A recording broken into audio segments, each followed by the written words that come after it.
FM, KMOX. Got a few clouds. It is 80 downtown at the Arch. I'm Michael Calhoun, KMOX News. Traffic from the MichaelsFlooringOutlet.com Traffic Center. Well, there's still no change on southbound 270. This traffic reports a service of the Missouri History Museum's Route 66 Centennial Festivals, April 30th through May 3rd. That South 270 crash just immediately south of Tesson Ferry. Only the right lane's open. It is a solid jam back through Big Bend, but South 270 starts to slow at Olive, so it's a real mess. Folks are taking 141. It's backed up from south of Ladue down to Conway. We had a stall there. There's a backup from Helfrich into Valley Park, and it's jammed from just south of Graboy Bluffs all the way down to 21. So that's not much of an alternate to avoid South 270, but that's what it looks like right now. Southbound 170 delays from Delmar to 64. North 170 from Olive up through Page is busy again. Natural Bridge up to Airport Road. Westbound 70 heavy stuff for Riverview out through the city limits. Both directions between 270 and the Blanchette Bridge are kind of slow, and then it's not as bad. Some heavy traffic at Lake St. Louis and then around Highway A. If you're on westbound 64 approaching Kings Highway out to McCausland, it's backed up. Clarkson to Topgolf, still backed up. Winghaven to 364, slow out to 70. 44 just kind of busy. Van Venner out through Hampton, and downtown eastbound 70 backed up east of the Musical Veterans through Packers Avenue. Don't miss the Route 66 Festival at the Missouri History Museum, April 30th through May 3rd. Music from Sweetie and the Toothaches, a classic car show, neon display, kids crafts, and more. Schedule at mohistory.org/festival. Next update at 5:20 from the MichaelsFlooringOutlet.com Traffic Center. News, traffic, and the latest on the Redbirds. This is the Redbird Rush Hour on KMOX. Sponsored by Busey Bank. Building community with Busey Bank. Beyond the game.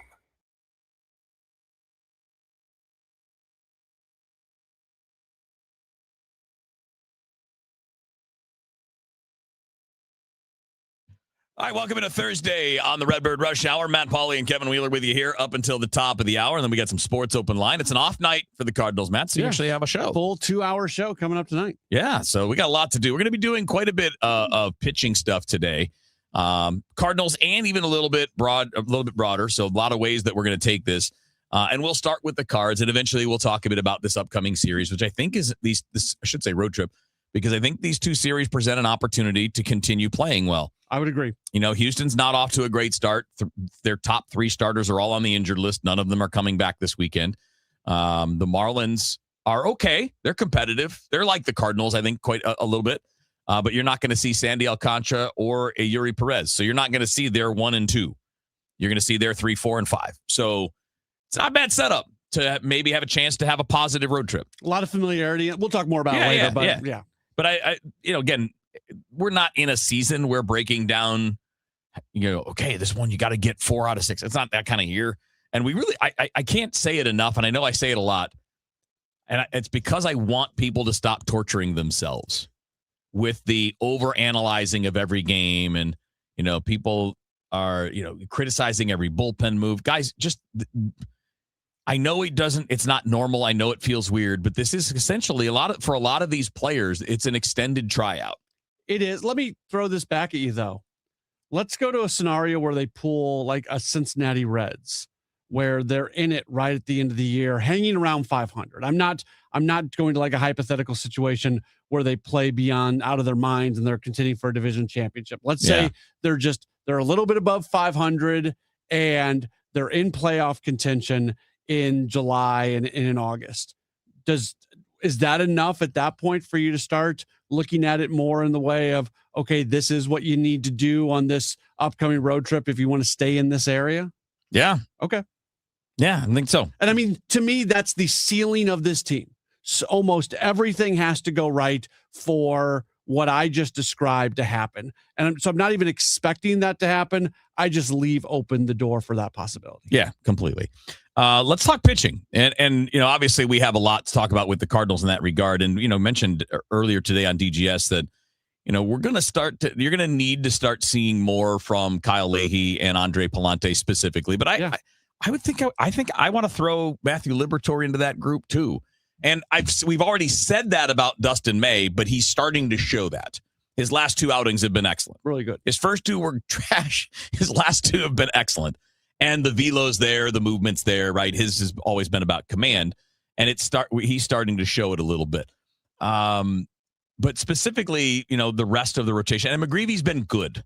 So I don't really want to include him in this, but I do think some underlying things provide concern. I think we should include McGreevy, and I'm not trying to put the cart in front of the horse here. But when we assess a Matthew Liberator, we're going to assess his first 2 starts where he only gave up 1 run. Right. But there were some underlying things there. A lot of hard contact. When we assess Andre Palante, it's going to be the exact same thing where we look at his first 2 starts. He had the scoreless outing against the Mets, and then his next time out against Washington, he went 5, giving up 2 runs. Right. So I think I want to be fair. So if we're going if we're going to talk about Liberator and Palante and be somewhat judgmental of what they did in where their line scores were pretty good, I think we need to do the same thing with McGreevy. Look, Michael McGreevy on the surface is having a really good year. Yeah.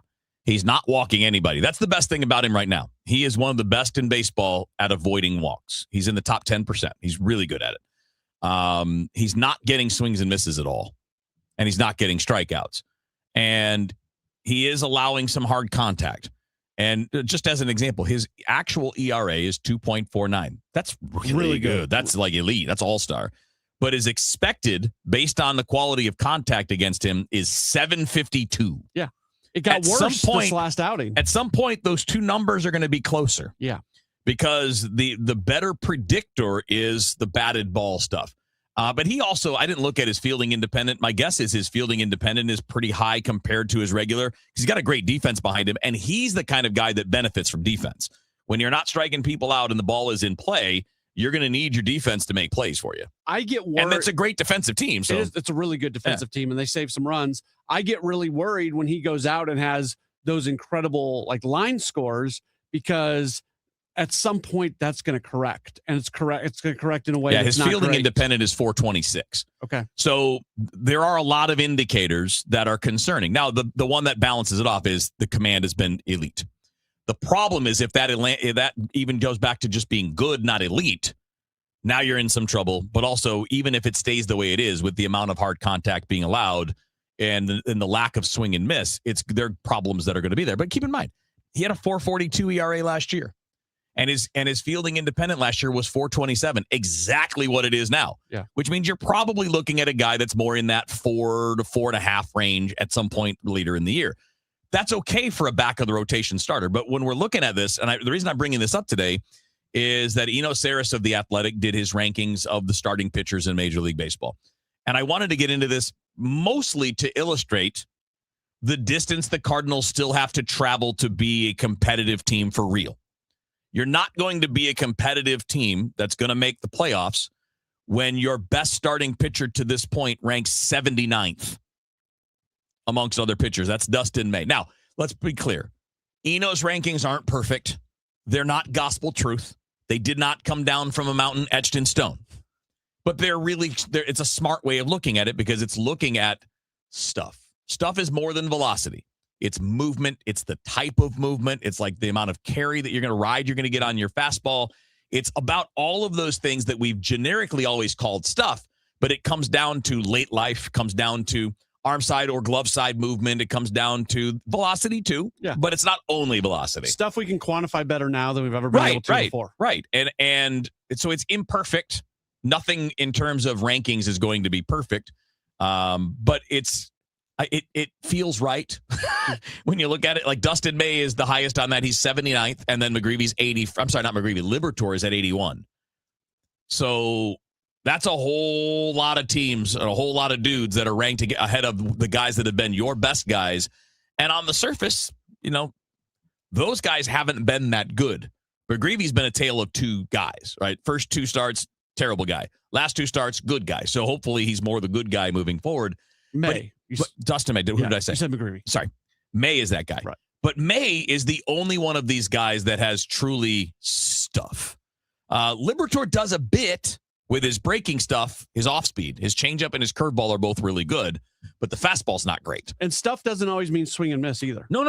It can mean all of it. Right. It calls all of it. Dustin May talked about that in his last postgame, where he said he doesn't even expect strikeouts. He tries to use his stuff as a way to induce soft contact. Yeah, and honestly, it's kind of what Riley O'Brien is too. except in 1 inning stints, you're going to get more strikeouts because you're all out all the time. Whereas a starter, you do have to pace yourself a little bit, even if you're a guy that's out there blowing upper 90s. And I will say, if you look at Dustin May, like in his past, like when he was young with the Dodgers, he was more of a strikeout guy, but he's overall correct. He was never the 12 strikeouts per 9 guy. He was never the Paul Skeens type. He's always been, I shouldn't say, he had one short stretch in the pen for a lot of that. But he's mostly like 9 per 9 on average, 8.5 per 9, which is still good. Yeah. But it's not what we see now for the guys that are strikeout guys. Right. Yeah. So this kind of paints the picture, doesn't it? Like if you're trying to put in your head a way for the team to contend, they need more guys with more stuff to perform. I mean, like, and they're on the way. Oh no, they're coming. Yeah. Like, they spent a whole offseason accumulating them, but they're just not here yet. And even a couple guys who are close would be amongst the top of that, in terms of stuff plus. Yeah. When you're looking at a Dobbins and a Fitz, those guys would probably be right there with Dustin. So here was the interesting thing, which, this is where I wanted to take this segment, and this is not a really long part of it, but when they went past the major league pitchers, he went through some of the AAA pitchers and where they would rank and what their stuff is saying about them in their AAA starts. And a couple of Cardinals are in that group. So Richard Fitz is in that group, but he's hurt right now. But the way that he was pitching before would have put him in this conversation to rank pretty well. So where did he have Richard? So he had a list of the guys active, some injured pitchers, and then the prospects. So these are guys that are in the upper levels of the minors. But he had Quinn Matthews in there. He would be ranking right around where Liberatore and May exist, and so would Richard Fitz. Okay. So there are 2 guys, and that's not counting Dobbins, and maybe that's because of the lack of sample size or whatever. But you do have a couple of guys in the minors that are right there with your 2 best guys. I think I'm most interested as the season plays out to watch the evolution of the rotation as the year goes along. Yeah. Because there are going to be some guys who are going to be ready and can be impactful in the rotation, and how the Cardinals handle that, I think, is going to be fascinating. Yeah. We've talked because will it look like last year? You raised the scenario. What if Dobbins comes up and does what McGreevy did last year, and he just outpitches some of the other guys? Does he get to stay? Does someone else go, or does he end up going back down because of that? Yeah, and there's going to be a point here coming up where you're not going to have every Thursday off, and that's the point where they're going to need the 6th starter. We had assumed that was going to be Richard Fitz. And it probably would have before the injury. It absolutely would have been. Yeah. I guess there would be a scenario where I don't think there would have been a scenario where Dobbins is up and Fitz isn't. I think Fitz did enough in spring training to earn at least a spot on the big league roster. I could have seen a scenario play out where Fitz goes to the bullpen and Dobbins is in the rotation, but I think they would have to both be on the major league roster. I have a hard time believing they would have ever brought up Dobbins in front of Fitz, even if they maybe are more apt to give Dobbins a starting role than Fitz if they want both of them. That's neither here nor there because Fitz is injured right now. But there's going to be this point. You're not going to have a week from today is the final of these Thursdays off. Right. So they're going to be the first time they're going to play a stretch of like 10 or 11 in a row. So probably 2 weeks from today, or maybe 2 weeks from tomorrow, will probably be that moment where they're going to be looking for that 6th starter. So we're talking probably that either the first or second game of a Dodgers series at home. Ooh. And that would likely be Hunter Dobbins. That's going to start a stretch where they're not going to have as many off days. If you get through like that 2 week period, get through 2 or 3 starts, and Dobbins has completely outperformed Andre Palante, I think that's going to be a really interesting decition because last year, we know how they went. It didn't matter. No, it did not matter what Michael McGreevy did. He was going to be returned. I think it's different this year, but I also have to see it play out. All right, we're going to keep on the pitching talk coming up next. ABS is having an impact on the strike zone, which I find interesting. And it's making the strike zone smaller, and it's increased walk rates, but it hasn't increased offense. We'll talk a bit about that coming up next. You're on KMOX. For nearly 100 years, Busey Wealth Management has helped families and businesses make smart financial decisions that stand the test of time. From personalized investment plans to tax strategies that work for you, we take a big picture approach, connecting you with the right experts to help protect what you've built and plan for what's next. Busey Wealth Management, here for every chapter of your financial story. Traffic from the michaelsflooringoutlet.com traffic center. Well, good news. They cleared that crash southbound 270 at Tesson Ferry. Southbound 270 is still slow from Olive to 64, and it's stop and go right around Manchester. Pretty solid by the time you get to Doherty Ferry down to about Gravois now, and then it's opening up. Like I said, the crash was cleared at Tesson Ferry. Southbound 170, Delmar down to 64. That's still bumper to bumper. We have a crash eastbound 70. We'll call it east of 170. The right lanes are blocked. Traffic's jammed back to Natural Bridge, and it's impacting the traffic on North 170 merging onto eastbound 70. North 170, by the way, is still slow north of there up to Airport Road. 70 both ways between the Blanchette and 270. Busy westbound 94 to Zumbel, slow. TR Hughes through Highway K, A to Z. And then from Wentzville Parkway out to David Hokel Parkway, it's jammed. Looks like maybe roadwork related, but it's a solid backup there. Westbound 64, approaching Kings Highway out to McCausland's on the brakes. It's slow from Timberlake all the way to Topgolf and backed up west of Winghaven out to Highway 70. Southbound 141, the biggest backup is still from Gravois Bluffs all the way down to Tesson Ferry 21. Eastbound 70, still jammed east of the Musewell Veterans over to 64. I'm Roger Brand in the michaelsflooringoutlet.com traffic center. Another Haverty's Furniture showroom is opening soon in Fenton and Gravois Bluffs. With over a century of experience, Haverty's Furniture knows the best sofa is the one that fits your style, your space, and your budget. Experience Haverty's regret-free guarantee for yourself. A new location is opening soon in Fenton and Gravois Bluffs. Start browsing now at havertys.com. So you've heard everything about the GLP-1s, and maybe you've been thinking, is this something that would be smart for me? I can't answer that question for you, but the good thing is, I know who can, and I know who can help you on that journey. It's the amazing folks at STL Weight Loss Injections. Just go to the, first and foremost, go to the website, stlweightlossinjections.com, stlweightlossinjections.com. Their phone number is right there on the page. If you'd rather give them a call, you can do that, but it's 636-244-5333. But if you don't remember that, just go to stlweightlossinjections.com. You can also schedule an appointment there. They'll start you for $199 for the first month, as they certainly try to make things as affordable as possible. And this is something that it works. People are having a lot of success with it, where you are able to lose a few pounds. Maybe you're somebody that you just naturally have a hard time losing weight. Maybe there's parts of your lifestyle that's making it a big challenge for you. Talk to them. They're not going to force anything on you that is not smart for you. They've got folks who know what they're doing, and they're going to care about you. I definitely would encourage you to do so. Check them out for yourself. Again, stlweightlossinjections.com. Now, back to the Redbird Rush Hour on KMOX. Sponsored by Busey Bank. Building community with Busey Bank. Beyond the game.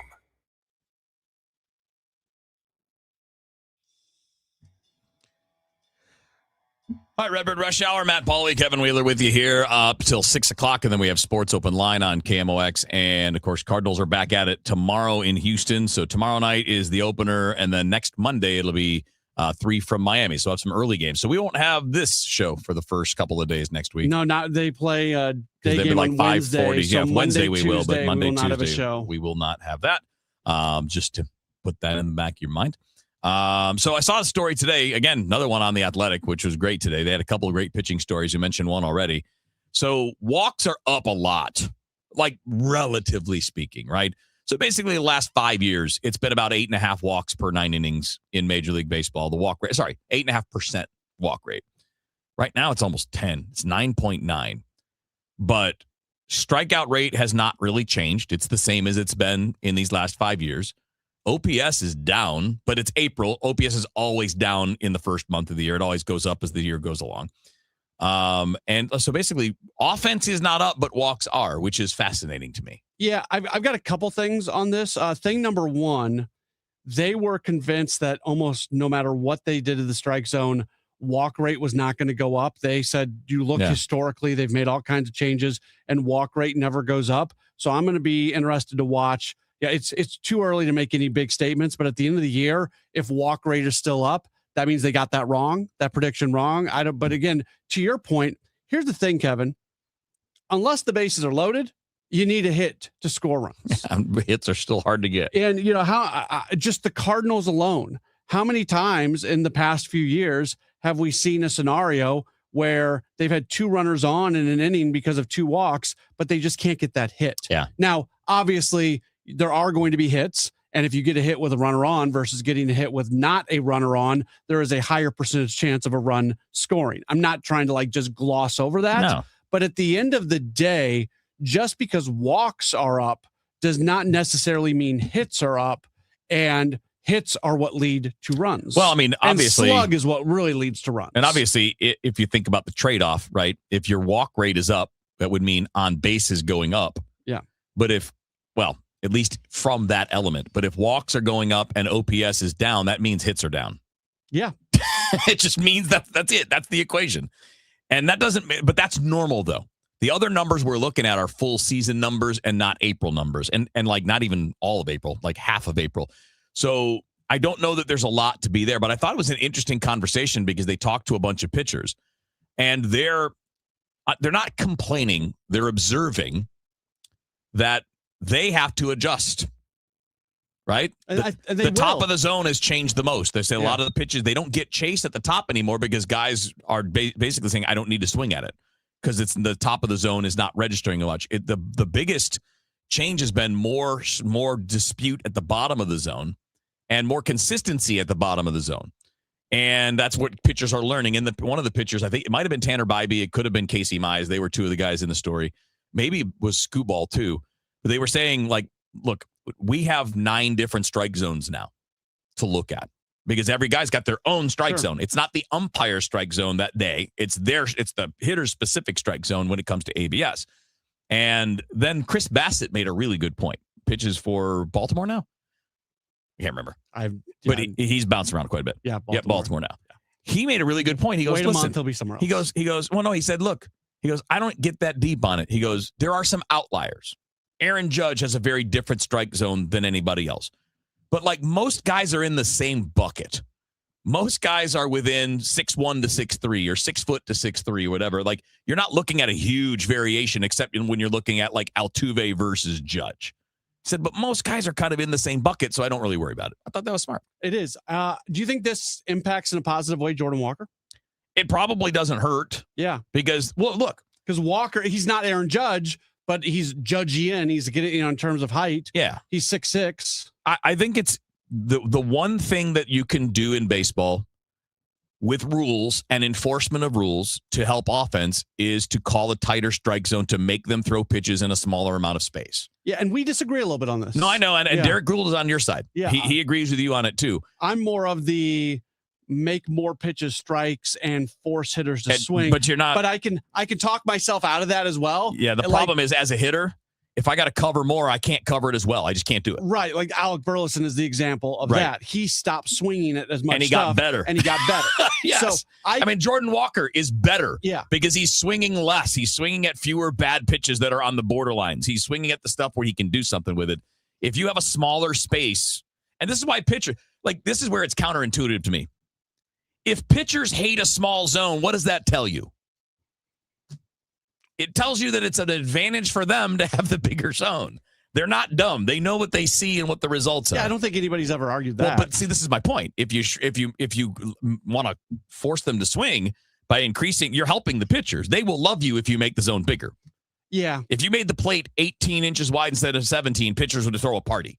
And I'm still kind of processing this whole thing because I still have this belief about you want to force hitters to swing the bat. They will if it's in the zone. That's the point. That's where I come back to as a hitter. When I come back to that, I'm like, yes, I will swing in the zone. I don't want to make people swing at things that they can't hit. Okay, I know we got to get to break real quick. Oh, yeah, Let me throw this at you. If the season ends and this walk rate is still up, do you think they should adjust something to bring it back? No, I would give it at least another year because I want to see if it's a fluke. I want to see if it's just getting used to the new system, and then we can adjust for that moving forward. Fair. That's a good question, man. Not that I'm surprised, but I didn't think of it. I'm like, I wouldn't change it right away, but I would be looking at changes for the future if it doesn't turn around after another year or two. That's Matt Pauley. I'm Kevin Wheeler. It's Redbird Rush Hour. More cards coming up after the news on KMOX. If you owe the IRS, you have a legal issue, and you need the Lance Drury Law Firm. We'll protect your rights. Log on at lancedrurylaw.com. Want to make the most of your tax refund? File with TurboTax on Intuit Credit Karma. They help you get your biggest refund, and then we help you do more with it. With a personalized plan designed to help you hit your money goals. Start filing today in the Credit Karma app. Glover here for my friends at Cantor Injury Law. Cantor is local, and we're here doing the work every day. We're right here in St. Louis, and we're ready to fight for you. CantorInjuryLaw.com or call 314-628-9999. The choice of a lawyer is an important decision and should not be solely based on advertisements. At 5:30 right now, we've got some clouds and 80 degrees downtown at the Arch, sponsored by Michael's Flooring Outlet, the flooring experts, michaelsflooringoutlet.com. A judge rules St. Louis County Executive Sam Page can travel to London next week and still run the county from across the Atlantic. The county council had argued a county ordinance required power to shift the county council chair writ of days the moment the Page left U.S. soil. Judge Ott blocked that today. KMOX legal analyst Brad Young. For example, if Sam Page hypothetically had to appear for a meeting, he could do so via Zoom, whether he's in St. Louis County or whether he's in London, and that would not prevent him from exercising his duties. A preliminary injunction hearing is set for April 28th when a judge will decide whether the order becomes permanent. State emergency managers in Jefferson City now have a weather expert in the room around the clock. The National Weather Service has permanently embedded a full-time meteorologist at Missouri State Emergency Operations Center, giving officials access to tools well beyond a typical forecast. We're privy then to all of the different computer modeling they can do, a whole lot more in-depth granular detail. That's Public Safety Director Mark James with Fox 2. The new liaison is based in mid-Missouri, focused on getting hazard information directly to state and local decision makers, and the National Weather Service is covering the cost. Google says its AI technology has helped to catch over 99% of scam ads in the past year. The company says that generative AI tools have made it easier for scammers to create fake ads. Google says that it removed more than 8 billion ads in 2025, including millions linked to scammers. CBS News tech contributor Ian Scher. One challenge Google says is that it doesn't believe this problem can be solved with human beings fighting it alone. AI needs to be able to manage the many billions of ads being attempted every year. The Artemis II crew returned to Earth on April 10th, splashing down off the California coast. They're now undergoing reconditioning, evaluations, and debriefs in Houston after their mission to fly around the moon. The 4 astronauts spoke about their historic flight at NASA's Johnson Space Center in Houston. Canadian astronaut Jeremy Hansen. We're all kind of struck by these things that make us feel small. And that the sense I had was the sense of fragility and feeling small, infinitesimally small. But yet, this very powerful feeling as a human being, like as a group. It's your chance to weigh in on a major highway closure that has shades of the new I-64. If you use 64 in the city, you may be interested in an upcoming public meeting that MoDOT's going to hold. I'm Roger Brand. It's scheduled to be on April 30th between 4 and 7 p.m. at 18 Rails in City Foundry in the city to discuss the upcoming closure in 2027 of eastbound 64 for up to a year between Vanderbilt and Compton to remove and replace that bridge, among other things. From the Saliga Heating and Cooling Weather Desk, for tonight, storms should stay well to our south. Low temperature of 62 for tomorrow. A few spot storms, otherwise sun, high 88. Watch out tomorrow night. Some storms could be strong to severe. Late night, low 49. Right now, downtown to the Arch, it's 80. I'm Michael Calhoun, KMOX News. We have teamed up with the good folks at Busey Bank, where each week we are putting a spotlight on somebody or some organization that makes the community better using sports. It's building a community with Busey Bank beyond the game. Billy Mayhall is the founder of STL Youth Sports Outreach, an organization that provides free sports equipment to kids and families so kids can play sports. An organization that has served over 750 kids and began with one mom who was about to pull her kid out of T-ball. One of the moms said, I can't afford to play this year. It's just the money's too much. And I think the fees were like $35 with the uniform. I said, I'll pay for it. Don't worry about it. And she's like, it's not just that. I need a new bat, bigger size cleats. So I told my buddy Billy Stiles, I said, I got an idea. I just don't know if it's worth it. And he said, if you help one kid, it's all worth it. Mayhall saw a need and did something about it. I put a post out and I said, hey, I need a 27-inch bat, a size 4 cleats. Next thing you know, I had 2 or 3 pair of cleats on my front porch, 2 or 3 helmets, a couple bats. It started as something really small, turned into something absolutely beautiful. More than 10 years into the organization's existence, community members and large organizations alike continue to support it. The community has done so much, but big companies care too. Rawlings has been, we are the house that Rawlings helped build. That literally says that on our sign. Dick's Sporting Goods has been amazing. All these big organizations and companies that help us just goes to prove that they truly care also. I mean, they want the kids out there playing too. More can be learned online at STLYSO.com. The storefront in Overland, where kids can pick up or exchange equipment, is open Tuesday and Wednesday afternoons. Building community with Busey Bank, beyond the game. In a world in need of a hero, one man rises to the challenge in style. He is. Just driving the kids to soccer practice. Make every day feel epic in the all-new Hyundai Palisade Hybrid with up to an EPA estimated 619 miles of range on select trims, advanced tech, and class-leading interior space. Visit HyundaiUSA.com or call 562-314-4603 for more details. And hey, come on, no cleats on the seats. This is the story of the one. As a procurement manager for a hospital system, she keeps every facility in her network stocked and ready. That's why she counts on Grainger to be her single source for thousands of products, from disinfectants to lighting, air filters, and more. And with fast, dependable delivery, Grainger helps her keep every facility stocked, safe, and running smoothly. Call 1-800-GRAINGER, click Grainger.com, or just stop by. Grainger, for the ones who get it done. Looking to build your dream home? Lombardo Homes is known for quality, luxury, and thoughtful design in some of the area's most desirable communities. And for a limited time this April, we're offering something we rarely do. Exclusive incentives designed to help you get more from your new home. From a free finished recreation room to premium kitchen and cabinet upgrades to flexible perks like design credits or closing cost savings, there's an opportunity waiting for you. But these offers are available in select communities and only for a short time. Visit LombardoHomes.com or stop by a sales office today.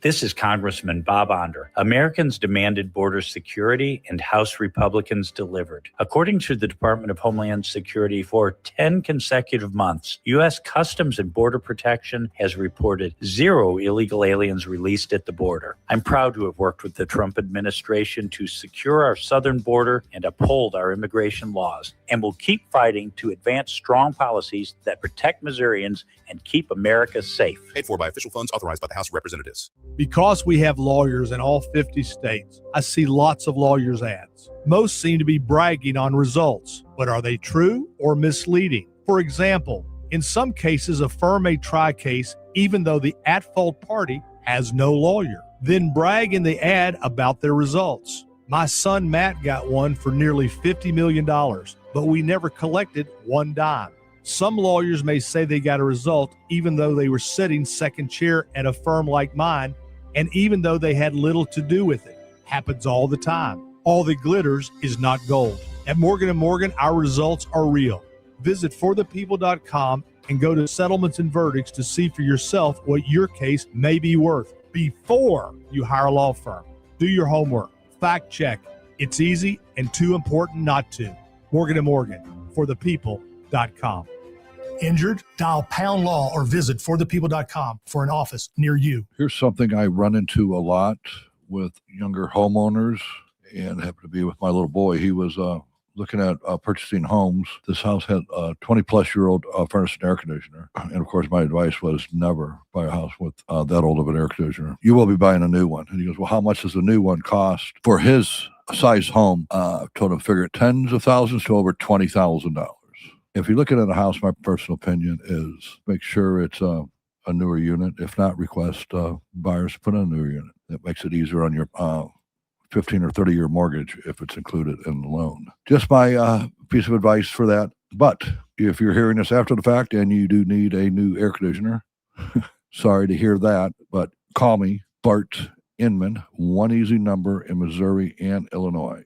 The easiest of numbers. It is 314-293-2600 or bartinman.com. God bless. Carpal tunnel syndrome, heart failure that doesn't improve with common medicines. These are some signs and symptoms associated with ATTR-CM, or the cardiomyopathy of ATTR amyloidosis, a serious heart condition with symptoms that get worse over time. Amvuttra, vutrisiran, is a prescription medicine given by a healthcare provider that treats ATTR-CM in adults to reduce heart-related death, hospital stays, and urgent visits. In a clinical study, Amvuttra was proven to help people live longer and have fewer heart-related hospital stays and urgent visits over 3 years compared to placebo. Amvuttra lowers the amount of vitamin A in your blood, which can affect vision. Other side effects include pain in the arms or legs, pain in the joints, and shortness of breath. These are not all the possible side effects of Amvuttra. For prescribing information, call 1-833-256-2748 or learn more at amvuttra.com. Ask your doctor about Amvuttra for ATTRCM. Don't miss Mosby Building Arts Home Improvement Shows Saturdays from 11 a.m. to 1 p.m. on KMOX. One of the last call-in shows where you can get live answers to your remodeling, design, and construction questions. Tune in Saturdays at 11 a.m. Traffic from the MichaelsFlooringOutlet.com Traffic Center.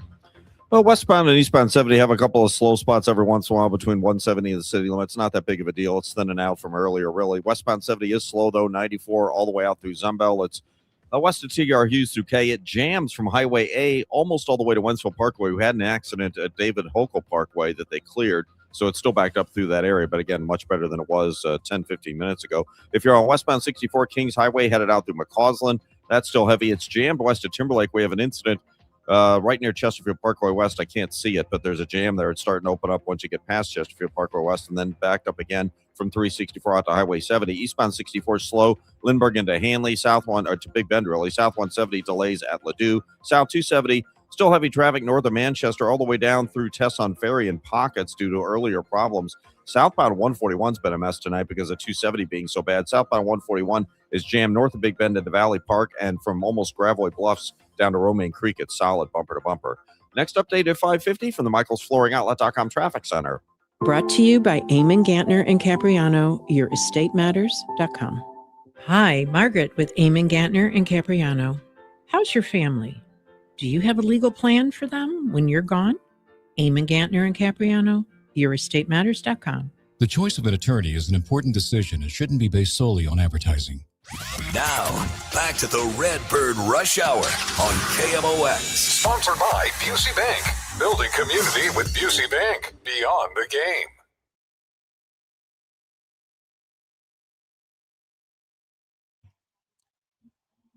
All right, Redbird Rush Hour. Matt Pauley, Kevin Wheeler with you, talking ball until the top of the hour, and then Sports Open Line. What are you doing on Sports Open Line tonight? We got a lot to do tonight. We'll do obviously a fair amount of baseball, but we'll get into a few other things as well. City played last night. We'll talk a bit about that. They did.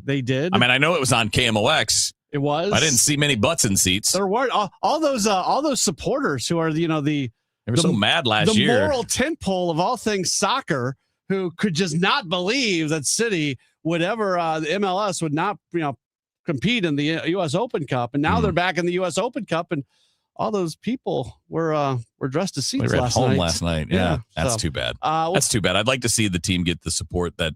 I get it. It's been a rough run. Like I totally they're getting understand. support in all their MLS games. No, I know. I'm just saying, but I mean, I'm not. There's no pity party here. They're doing well. Yeah, it's just that there was so much noise when you weren't in the U.S. Cup, and now you're there, and it's like, nah, we don't care. I'm honestly embarrassed for the supporters. Yeah, like that they would make that much noise about it and then not realize how terrible the optics are of them not showing up. In fairness to the soccer supporters, all sports fans are a little bit like that sometimes.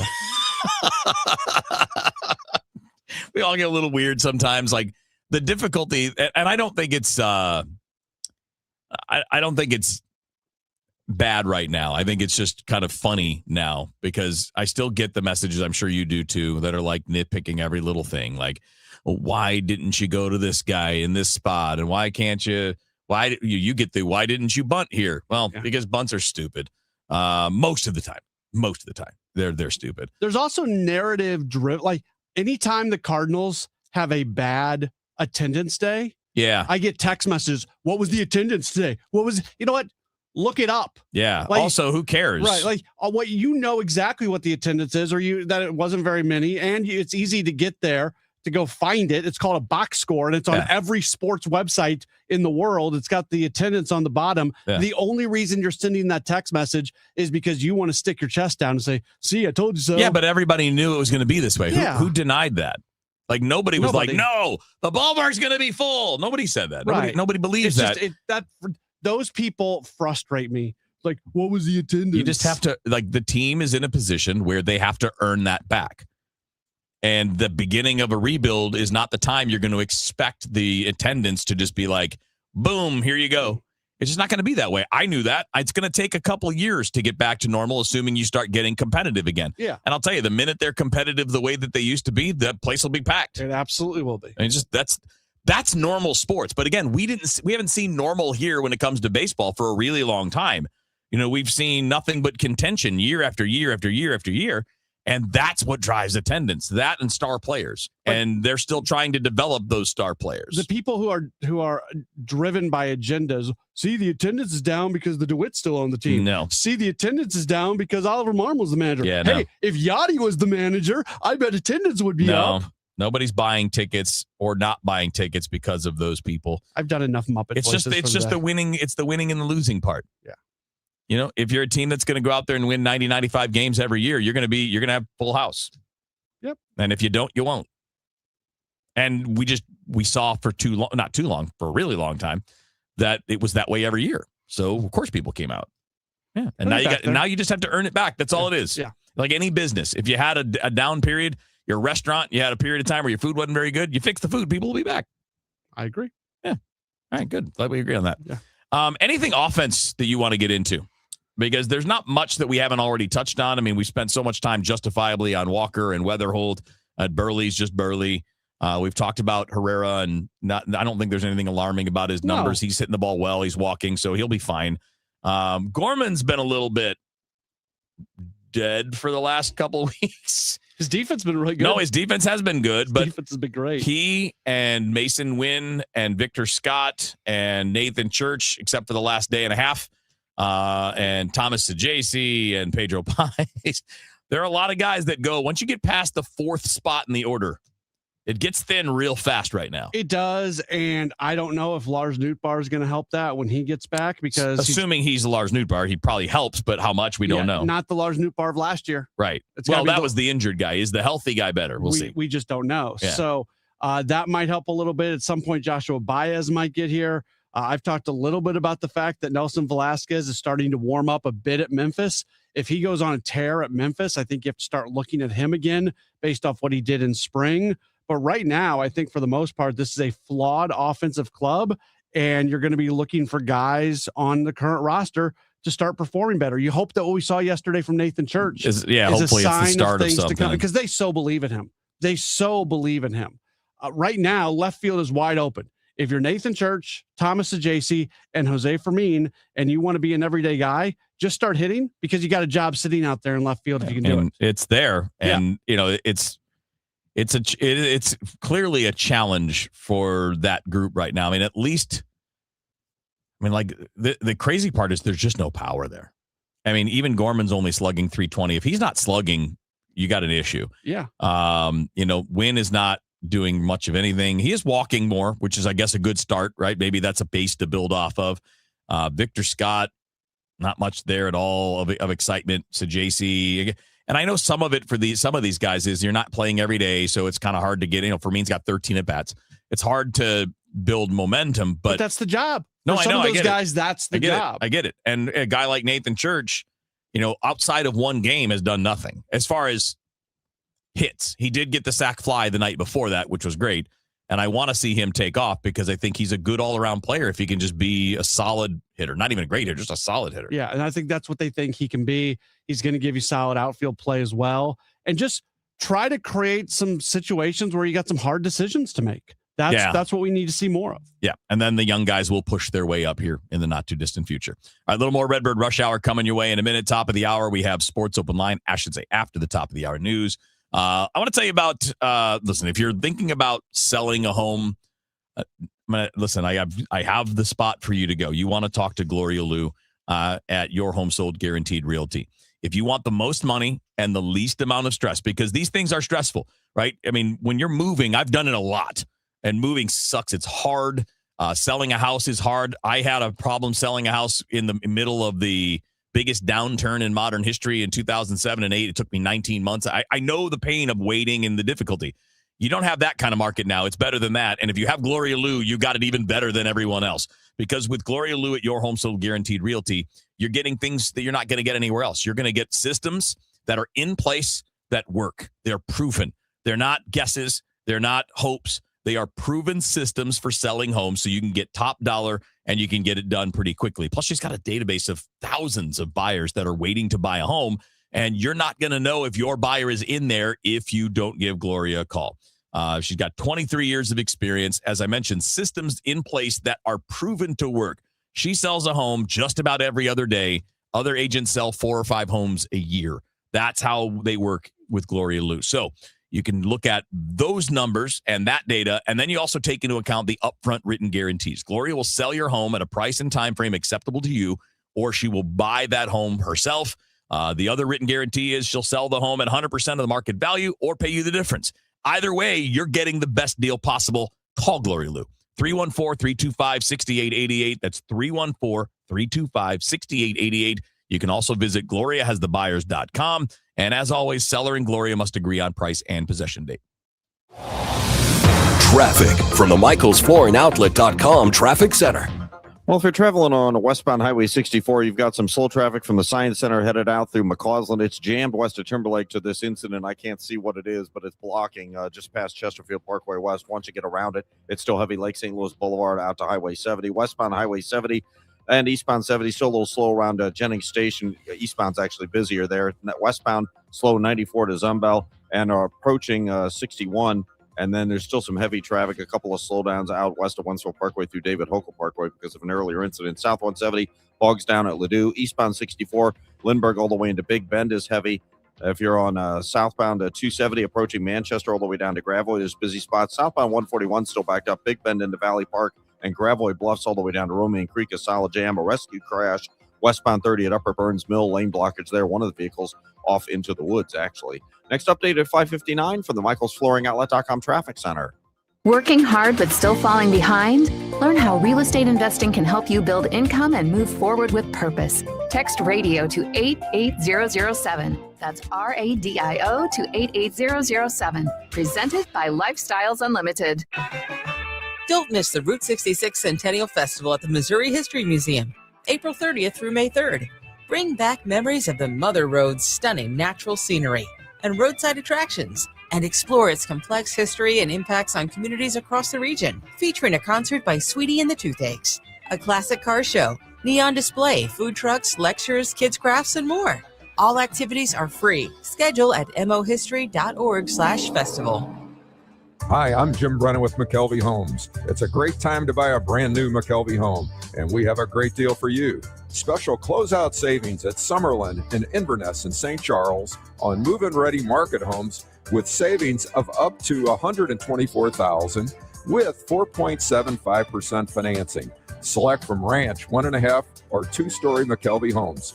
Hurry before it's too late. Visit McKelveyhomes.com. Isn't it time to move up to McKelvey? And Doug. There's nowhere I wouldn't go to help someone customize and save on car insurance with Liberty Mutual, even if it means playing in a football game. Boo! 42! You're going down, Doug! Oh, yeah? Your price on car insurance when you customize and save is going down. Hey! Limu? What are you doing on their team? Only pay for what you need at LibertyMutual.com. Liberty, liberty, liberty, liberty. Now, back to the Redbird Rush Hour on KMOX. Sponsored by Busey Bank. Building community with Busey Bank. Beyond the game.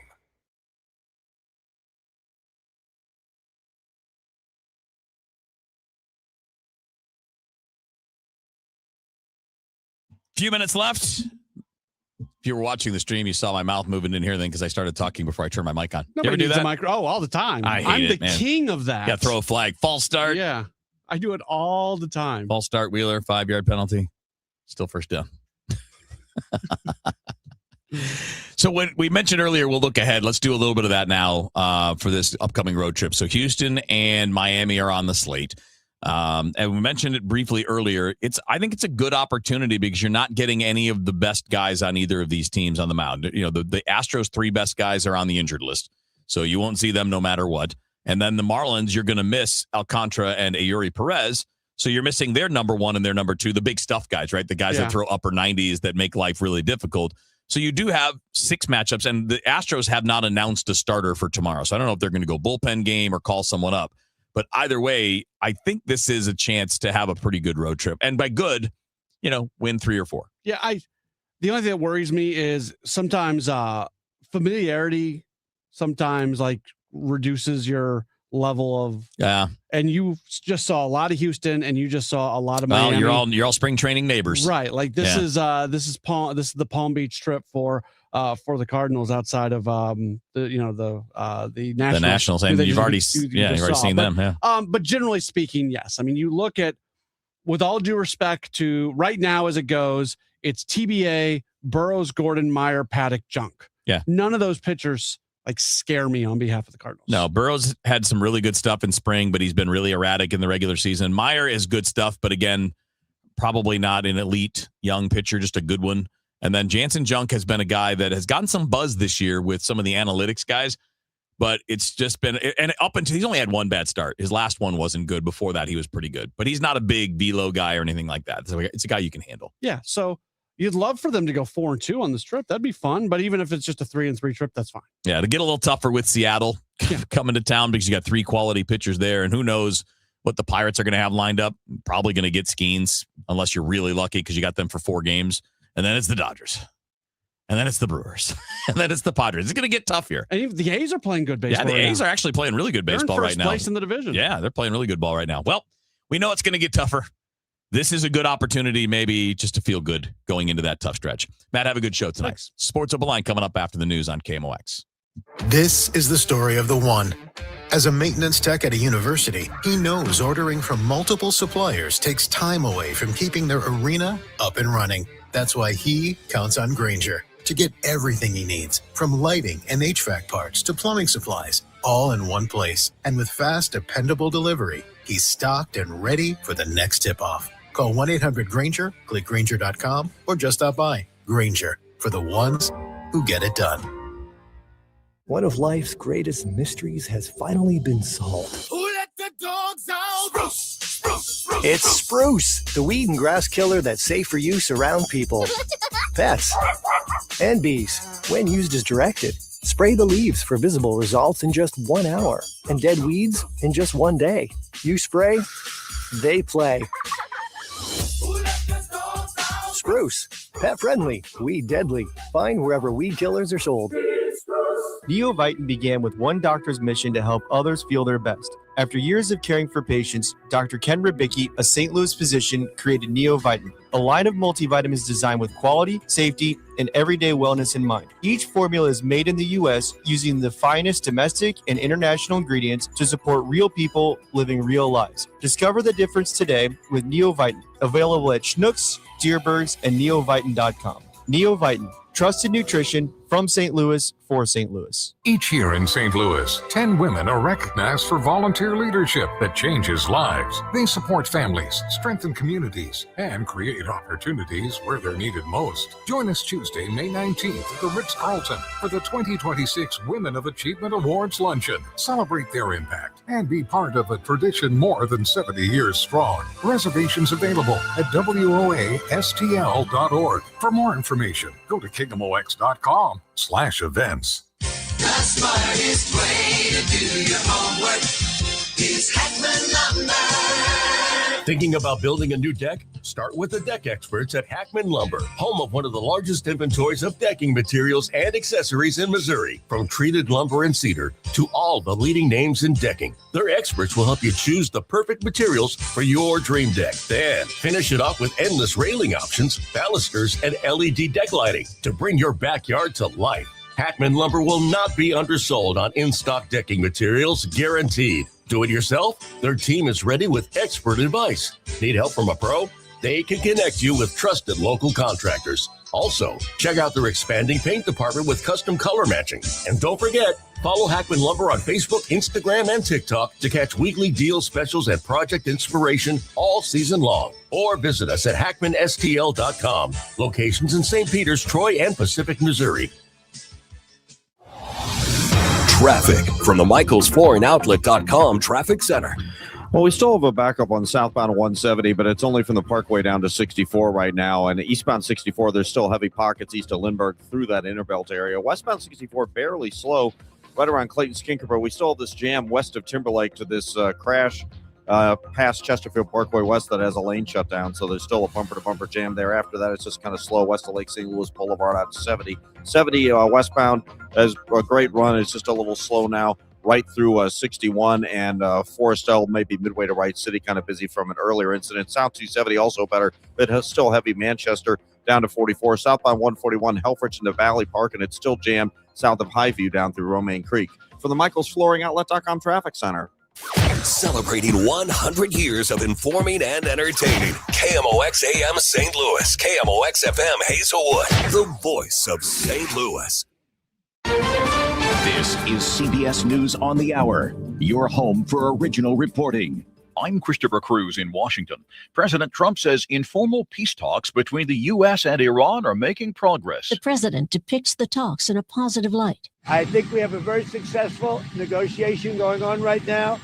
And I think it'll be, if it happens, it'll be announced fairly soon. Specifically, he says Iran has agreed to this key point. They will not have nuclear weapons. In addition, Trump says Iran has agreed to hand over its enriched uranium. Linda Kenyon, CBS News, the White House. The top prosecutor in Hennepin County, Minnesota, Mary Moriarty, today announced criminal charges against ICE agent Gregory Morgan for an incident in February. Mr. Morgan sped up to pull alongside the victim's vehicle, opened his window and pointed his duty weapon directly at both victims in the other vehicle while continuing to drive illegally on the shoulder. The criminal case is believed to be the first brought against a federal immigration officer involved in the immigration crackdown in Minneapolis.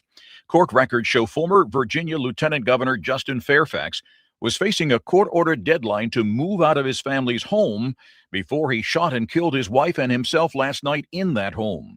This is Fairfax County Police Chief Kevin Davis. Both of their children, teenagers, the boy's older than the girl, were in the house when it happened. That's horrible news for the family. Certainly a traumatic event for those children to live through. There's been another close call between a passenger plane and a truck. An American Airlines jet was taxiing at Charlotte Douglas International Airport when an airport operations truck cut it off. We nearly hit them. I had to slam on the brakes. We had our taxi light on. We started moving. That was really bad. The flight to Washington, D.C. still took off on schedule. The incident comes a week after a Frontier plane nearly collided with two trucks at LAX, and 3 weeks after an Air Canada jet struck a fire truck at New York's LaGuardia Airport, killing both pilots. Michael Wallace, CBS News. There may be a correlation between poor air quality and migraines. CBS's Michael George has that. Israel found that on days with the highest number of hospital visits due to migraines, air pollution levels were higher than normal. The study's authors say migraine sufferers could benefit from staying indoors and using air filters on days when pollution levels are high. Heat and humidity were also linked to an increase in the numbers of migraine cases. We've learned that New York City Mayor Zohran Mamdani is still getting royalties from his past career as a multilingual rapper. Tax filings show he made about $1,600 last year, a bit more than the year before. The S&P 500 closed at a record high for the second consecutive day. This is CBS News. Join Adriana Diaz and Kelly O'Grady for the perfect start to your weekend. Ease into your Saturday with CBS Saturday Morning on CBS and streaming on Paramount+. Carpal tunnel syndrome, heart failure that doesn't improve with common medicines. These are some signs and symptoms associated with ATTR-CM, or the cardiomyopathy of ATTR amyloidosis, a serious heart condition with symptoms that get worse over time. Amvuttra, vutrisiran, is a prescription medicine given by a healthcare provider that treats ATTR-CM in adults to reduce heart-related death, hospital stays, and urgent visits. In a clinical study, Amvuttra was proven to help people live longer and have fewer heart-related hospital stays and urgent visits over 3 years compared to placebo. Amvuttra lowers the amount of vitamin A in your blood, which can affect vision. Other side effects include pain in the arms or legs, pain in the joints, and shortness of breath. These are not all the possible side effects of Amvuttra. For prescribing information, call 1-833-256-2748 or learn more at amvuttra.com. Ask your doctor about Amvuttra for ATTR. At 6:04 right now, we've got a partly cloudy sky. It's a blue sky for the most part and 78 degrees downtown at the Arch. St. Louis County Executive Sam Page goes to London next week, and a judge ruled today he won't lose his authority while he's gone. The county council was poised to hand over executive power to council chairwoman Britta Days the moment Page left the country, citing a county ordinance. Page sued to stop it. KMOX legal analyst Brad Young says Judge Ott found the ordinance was never meant to work that way. She believed that the ordinance means that Sam Page would have to be unconscious or, for example, in surgery or unable to complete the duties of the county executive from a physical perspective as opposed to a geographical perspective. A preliminary injunction hearing is set for April 28th. We've got a developing story. There's a fire on a rail car off of I-44. Let's take you live to KMOX's Roger Brand. What are you seeing, Roger? Well, Michael, earlier it was just sort of a lot of smoke coming from behind the trees, so it was hard to say if it was a brush fire or what it was. But when they called out the fire department, they said it was in the rail yard there. That's, I believe, the Burlington Northern Santa Fe rail yard on parallels 44 just west of Jameson. So they do currently have a hook and ladder extended up over one of the rail cars. I can't tell if it's a tanker car they're trying to cool off or if it's maybe an open top gondola car that may have been carrying coal. But that was the cause of the smoke. The smoke is gone, but they continue to pour water on this freight car in the rail yard here alongside 44. Thank you, Roger Brand. With the latest, we'll get the scoop on traffic from him coming up. Missouri Governor Mike Kehoe has weighed in on the budget fight between the city and the state-appointed Board of Police Commissioners. Governor Kehoe called the lawsuit a shame, adding he hopes the disagreement with the board and city is temporary.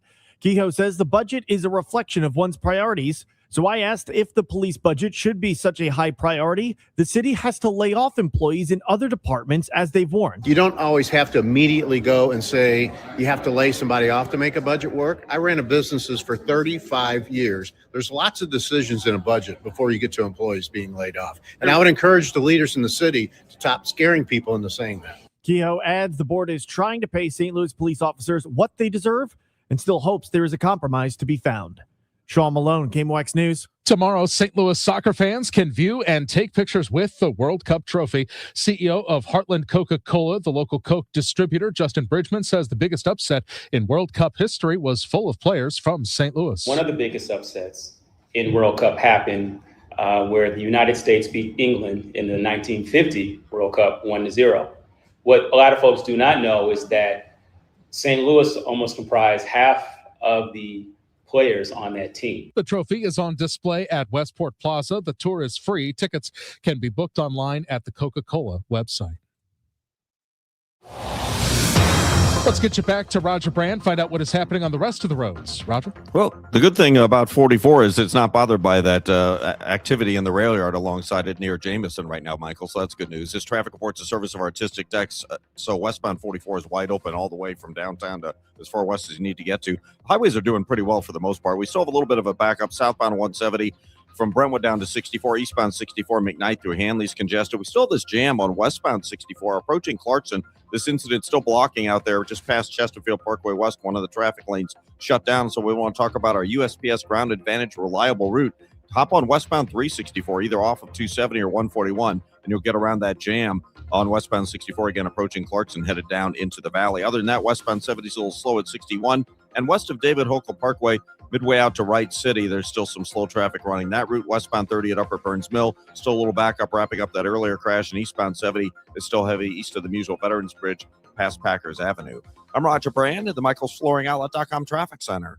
Ready to hit a home run with your backyard? Call Artistic Decks. We're celebrating 25 years of A-plus service with massive rollback pricing. Get a professional custom-built deck for less. Hit it out of the park with Artistic Decks. Call 314-280-0821 today.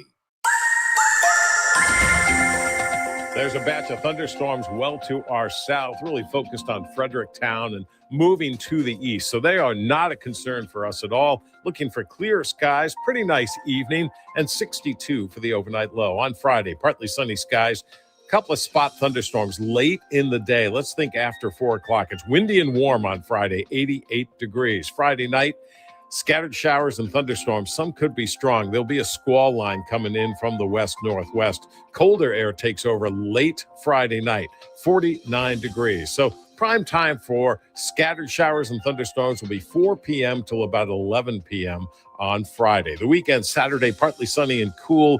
Probably nothing more than a couple of spotty showers, but it is a little bit chilly, especially compared to this last week. 62 for the high on Saturday. Saturday night, the cold is clear skies.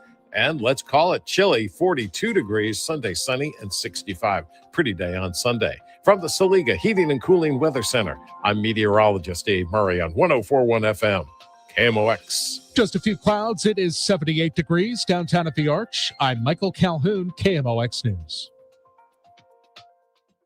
Come on, let's get going now. From KMOX Sports. We're primed and ready. All day, baby. Man, let's go. This is the Gray Bar Sports Open Live. Gray Bar, your distributor for electrical and datacom needs on 104.1 FM, KMOX.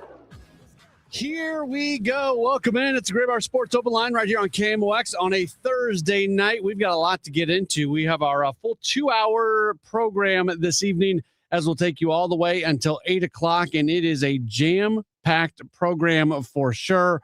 Coming up in about 10 minutes, we are going to be joined by Zach Parnes from Channel 5. If you're not familiar with that name, he is the newest face that you are seeing on Channel 5, joining the sports department over there. Give you the opportunity to get to know him a little bit. Later on this hour, Brian Dunseth from MLS, Apple TV, and the MLS package is going to join us. We'll talk some City SC soccer with him. We'll talk a little Battlehawks football. Linebacker Travis Feeney is going to join us at about 7:05. And we also have our weekly building community with Busey Bank Beyond the Game interview tonight as well. Billy Mayhall, founder of STL Youth Sports Outreach, is going to join us at about 7:30, 7:35. So we've got a lot going on. As always, if you want to chime in on what we are talking about, you can do so by calling or texting 314-436-7900. 314-436-7900. That's how you call or text. You tweet at me at Matt Pauley on air, MattPauley on air.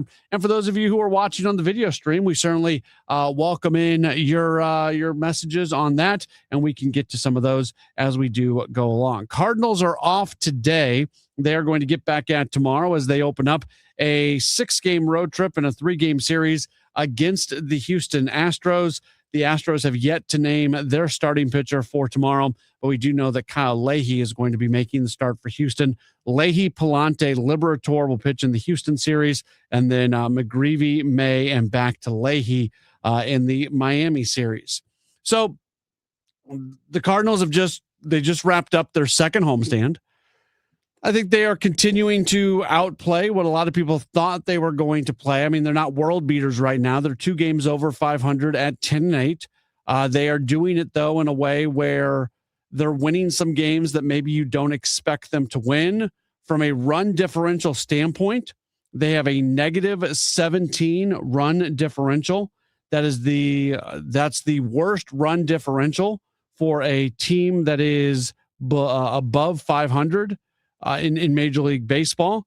They've got the worst run differential of any team in the National League Central. Easily, they've got the worst run differential of any team in the National League Central, and they're sitting a half game out of first place. Not that standings really matter at this point of the year. So I think we can all generally accept the fact that they're outperforming their play at this point.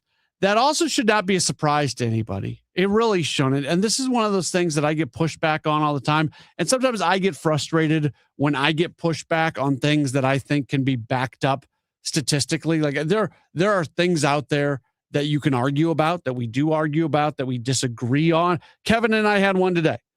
Kevin and I very much disagree on what the strike zone should actually look like and whether or not they should be making it larger, making it smaller. I understand where he is coming from in his argument. There's points to be made on the other side. Like, I'm really big into understanding how people get to their points and like respecting the path that they take to get to what they believe. But I also think there are things that you simply cannot argue, that there's data, there's information, there's statistics, there's whatever that back it up that is so overwhelming that it's hard to argue the opposite. And one of those things over the last 2-3 years, really this year and the 2 years prior, the Cardinals have way outperformed their record compared to things like run differential. Bernie talked about this yesterday when he was on the show. The based off what they have done this year, the Cardinals should actually be a 7-11 team. That's what their record should be based off runs scored, runs allowed. There's a whole thing, but their expected record right now would be 7-11, and they're instead 10-8. And you go back last year, I don't have the numbers right in front of me, but their expected last year was much worse than what it actually was. And we can then argue what's leading to that. Like, I think that's actually a more interesting argument. We can sit here and say, why is it that the Cardinals tend to outperform what they should actually be from a record standpoint? What leads to that? I personally do give a lot of credit to Oliver Marmol and the entire coaching staff that he has. And I think they are very smart in the way that they do things. You look at the way that they have managed bullpens in recent years, the way that they have tried to limit damage against starting pitchers, things like that. I just think there's a lot of things they do well. They don't do everything perfect. There are certainly things I disagree with that they do, but I give a lot of credit to them. That is why. So here we are. I don't know if we're at a mile marker point of the season. I guess we're probably not there yet. Maybe at the end of this month, we can start to look at it. But this team is outperforming what they should be doing, and it's fun. And they're going on a road trip now where if they play good baseball, you would expect them to be able to have some success. Houston has really struggled. Now, to Houston, they're playing Colorado right now. I actually think it's so. I always get really, really worried when the Cardinals play a team that comes in on a long losing streak, because one thing about a losing streak is at some point that losing streak is going to come to an end. So Houston was on one of those streaks, and then they start playing the Rockies. I'm glad they played the Rockies. They've won 2 in a row. They're going to play against them coming up tonight. So if they would have been coming off that Mariners series where they had lost the 7 and 8 in a row, whatever it was, that would very much worry me. Yeah, they're winning some games against the Rockies, but it's the Rockies. You're not going to see their top pitching because their top pitching's all on the injured list. Feel like you can have some success against Houston. You feel like you can have some success against the Marlins as well. We'll talk more about that coming up later on in the program. Right now, we'll take a break, and when we return, we're going to be joined by Zach Parnes. Zach is the newest member of the sports staff over at Channel 5. We'll learn a little bit about him, who you're watching, and we'll get his thoughts on some Cardinals-related items. That's all coming up. Don't go anywhere. You're locked to a Gray Bar Sports Open Line on KMOX.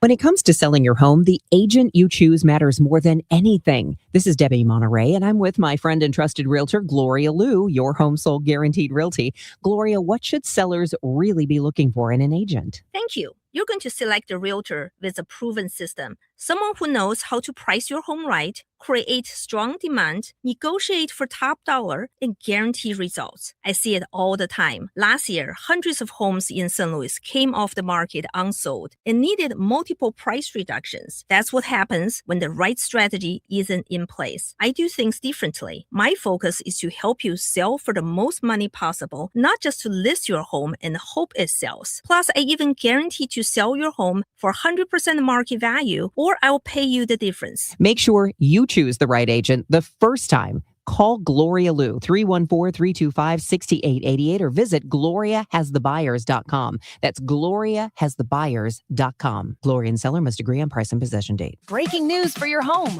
Way Day. Wayfair's big sale is almost here, and you can score the best deals in home, like up to 80% off everything home. Yes, you heard that right. 80% off with free shipping on everything. Plus surprise flash deals all Way Day long.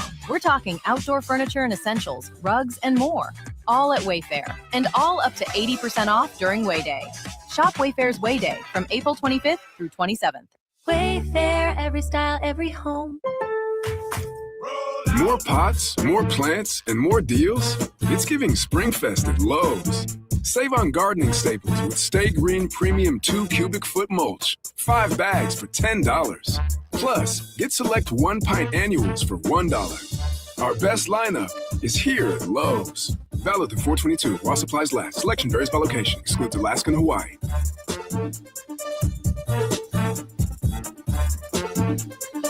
Do you ever feel like people are mumbling more than they used to? Or maybe conversations at restaurants and family gatherings have gotten harder to follow. If this sounds familiar, it might be time to learn more about your hearing. That's why we're inviting you to a special lunch and learn at the Audiology Center. This event is on April 29th for various time slots. It's a relaxed and friendly gathering where our certified audiologists will talk about hearing and hearing loss, answer your questions, and share how today's hearing aids can help you connect with the moments that matter most. Hearing loss often happens slowly, and many people don't realize how much they're missing. It's important to know how untreated hearing loss can negatively affect you in the long term. It's a no-pressure event, just good conversation and good information, and lunch is on us. Seats are limited, so please call 636-441-7470 to reserve your spot for our free lunch and learn at the Audiology Center on April 29th. Take the first step towards hearing more clearly. Don't miss the Route 66 Centennial Festival at the Missouri History Museum, April 30th through May 3rd. Bring back memories of the Mother Road's stunning natural scenery and roadside attractions, and explore its complex history and impacts on communities across the region. Featuring a concert by Sweetie and the Toothaches, a classic car show, neon display, food trucks, lectures, kids crafts, and more. All activities are free. Schedule at mohistory.org/festival. If you or someone you know suffered any injuries involving a deployed airbag, you could be entitled to compensation. Morgan & Morgan has already recovered millions. Get America's largest injury law firm fighting for you. Visit forthepeople.com for an office near you. Come celebrate our Customer Appreciation Days, April 24th and 25th, and save up to 10 to 20% on trees, shrubs, annuals, tropicals, perennials, houseplants, and more. KMOX will be live on Saturday. Visit www.chesterfieldvalleynursery.com for more details. Built on a century, focused on today. The voice of St. Louis, KMOX.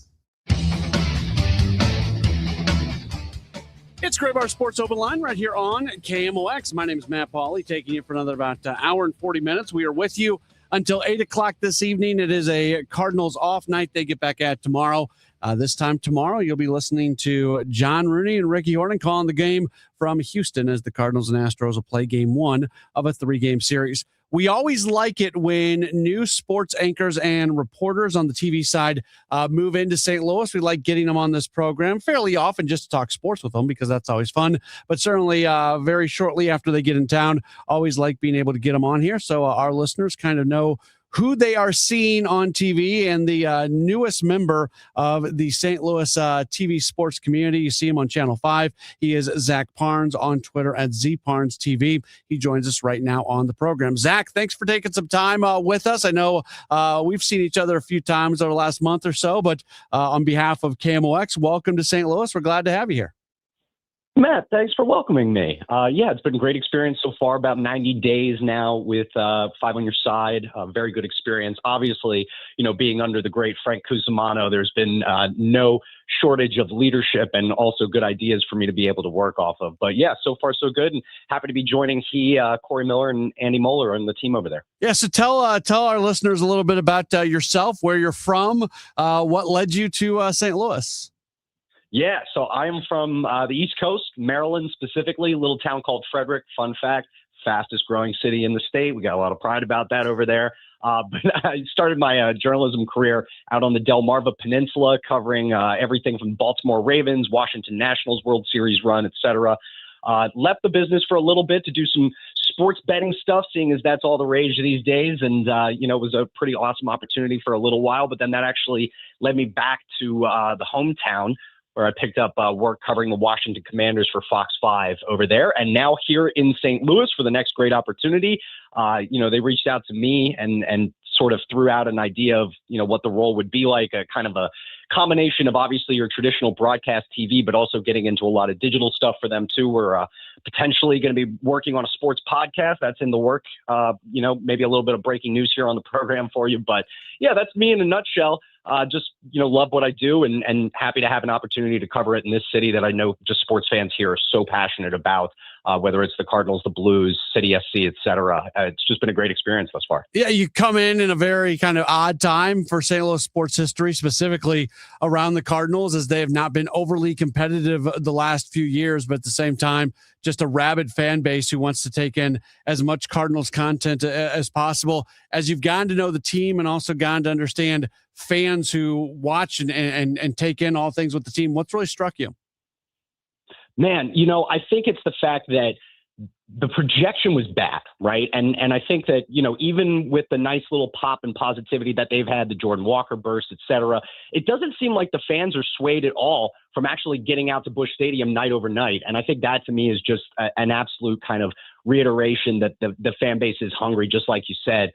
That's been sort of the first thing that stuck out to me. People are so nice here. I mean, people talk about Midwestern kindness, but you actually get to experience it firsthand. It's definitely different than my experiences living in Manhattan and New York for a few years. So I'll put that out there for sure in a very good way. But no, I'm just eager to kind of see also how this team kind of grows and develops. I think is probably the coolest thing for me is just how many young players are going to kind of play through the system together. And, that's something that I've heard countless times from guys like Mason Wynn, Jordan Walker. These are guys that we've been around and are going to keep, building almost like a family together with. So I think that aspect is really cool. And clearly just the aspect of the fandom being so special and sought after, I think is great. You jumped in kind of like we met each other when you came down to Jupiter, Florida to cover spring training for a handful of days. But that's an interesting way to jump in. You get into that atmosphere, that environment, not knowing a whole lot of people, not knowing how everything works and everything. And also a brand new facility this year, which was different than what we had seen in many, many years. So that had to be a unique experience for you. Yeah, most definitely. I mean, hey, it was also nice to jump on a plane and get into some Florida sunshine for a little bit. There were more than a few perks out there, but people within the organization, whether it's the actual media PR staff or guys like yourself on the affiliate programming and whatnot. It has just been super special to see how welcoming everyone has been for me, because I feel like, sometimes in this business, it can get a little cutthroat, here and there. So I think anytime you walk into a situation where people are just super friendly, eager to help, that was something that I felt like welcomed me right away, even though there was a lot of chaos, just in the day-to-day of the spring training coverage scene and, making sure we get assets back in time so that people can actually have something to watch from Jupiter.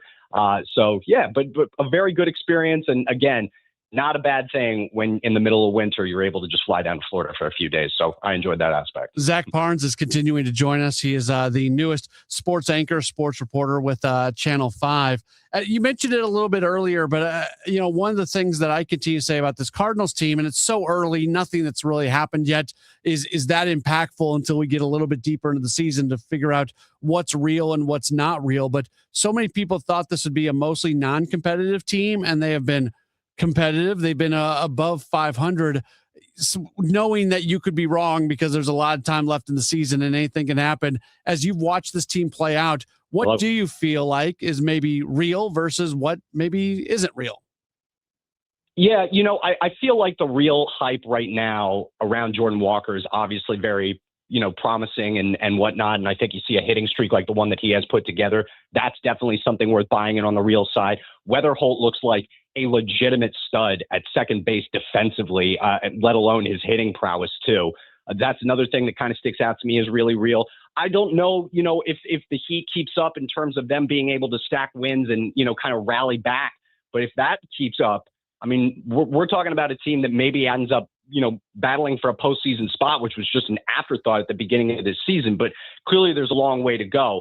I'm buying a lot of the real narratives right now. The things that maybe don't feel so real to me are, fans kind of being a little bit bearish about the direction of the team, because I feel like that is in and of itself right now the most sound thing that this operation has going for itself. I mean, Chaim Bloom clearly knows how to build a roster, has done so in the past, and will hopefully continue to do it with this young bunch. That's probably the stuff that sticks out to me as like the biggest storylines.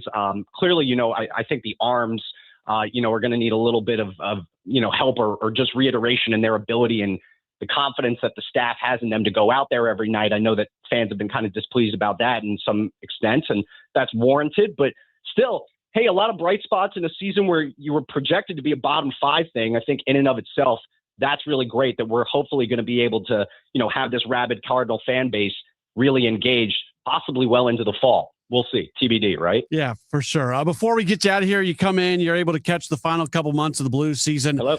You still got me? Zach, are you there? Zach going once? Zach going twice? Did we lose Zach? I think we may have lost Zach. That was really good.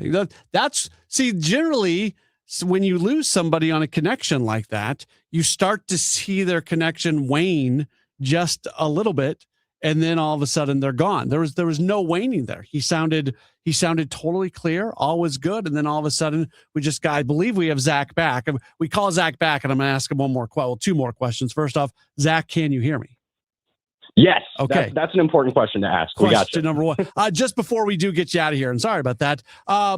You come in and you get to experience the final 2-3 months of the Blues season, and they were sellers at the deadline. They played better hockey after that. They got themselves back into the playoff conversation for a couple weeks, and then they didn't have enough to put themselves over. What did you learn about this Blues team, and maybe some of these young players to be excited about moving forward, knowing that this year ends up being one without the playoffs here in St. Louis? Yeah, and I think it kind of worked out in a good way. This was a team that was definitely going to have their work cut out for them in the postseason if that was actually going to happen. But I think if you look at what some of the young guys, especially Jimmy Snuggerud, was able to do this year, I mean, that's got to give you a ton of faith moving forward. And then also, thanks to the misfortune of the Detroit Red Wings, you got an extra lottery pick now as well in a year where the draft is quite strong. So I think it's all good things. I mean, we're going to find out a little bit more on Saturday when they have the end of the season kind of breakdown with Monty and Armstrong and a couple of the players as well. But I feel like already there's a lot of really good feelings in that clubhouse just in general, or locker room, excuse me, just to feel like there's something special building. They started the season, had that 7-game losing streak, and then seemingly turned it around extremely hard on, the greatest 180 any hockey team could have made after the Olympic break. And then, you step back into it and you're kind of fighting for the postseason. There was a few days there where it really looked legit, but I think if you just see the fight and the resolve and sort of the system start to click under Monty, those are things that are really positive and just booming for this team. Now, they've got some bigger questions about defense and, what's going to happen with Binnington, et cetera. All that is, speculation at this point. But I just feel like they're a team that's poised, and clearly given the reputation that they have in the NHL for being a franchise that really goes the extra mile for their guys, I think that sets a great precedent for the next season ahead, especially when you're going to be adding a couple of first rounders to join a team that already is seemingly hitting on a bunch of their draft picks. He is Zach Parnes. You see him now on Channel 5 as a sports anchor, sports reporter. Might see some more digital stuff from him, including the forthcoming podcast, which he has now promised is 100% going to be a thing at some point moving forward. Zach, thank you so much for the time, and we'll do this again down the line. Yeah, sounds great, Matt. Appreciate it. You bet. Very good. That's Zach Parnes joining us here on the Gray Bar Sports Open Line. We will take a break, and when we return, Brian Dunseth, who's going to be on the call as City SC gets back at it, matching up against Seattle coming up this weekend. He is going to join us. That's up next on a Gray Bar Sports Open Line on KMOX.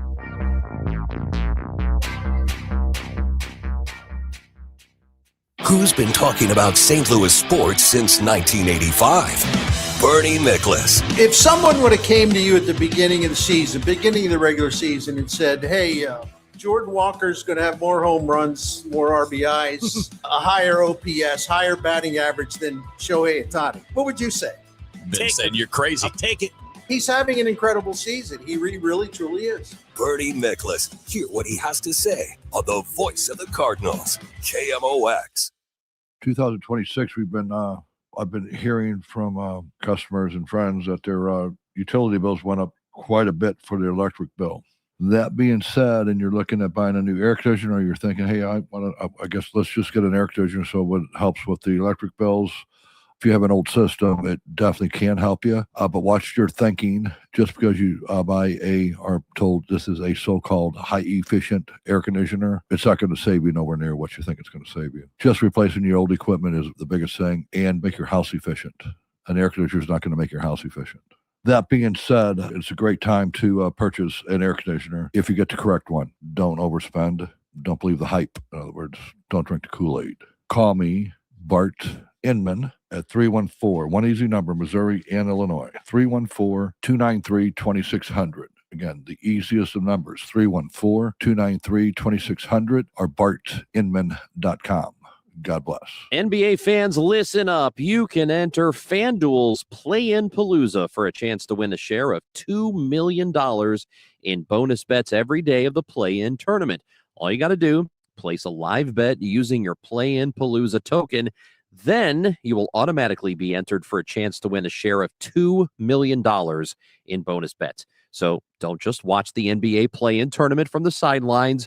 Go to FanDuel.com/Missouri to get in on the action. And don't forget to enter FanDuel's Play-in Palooza for a chance to win a share of $2 million in bonus bets.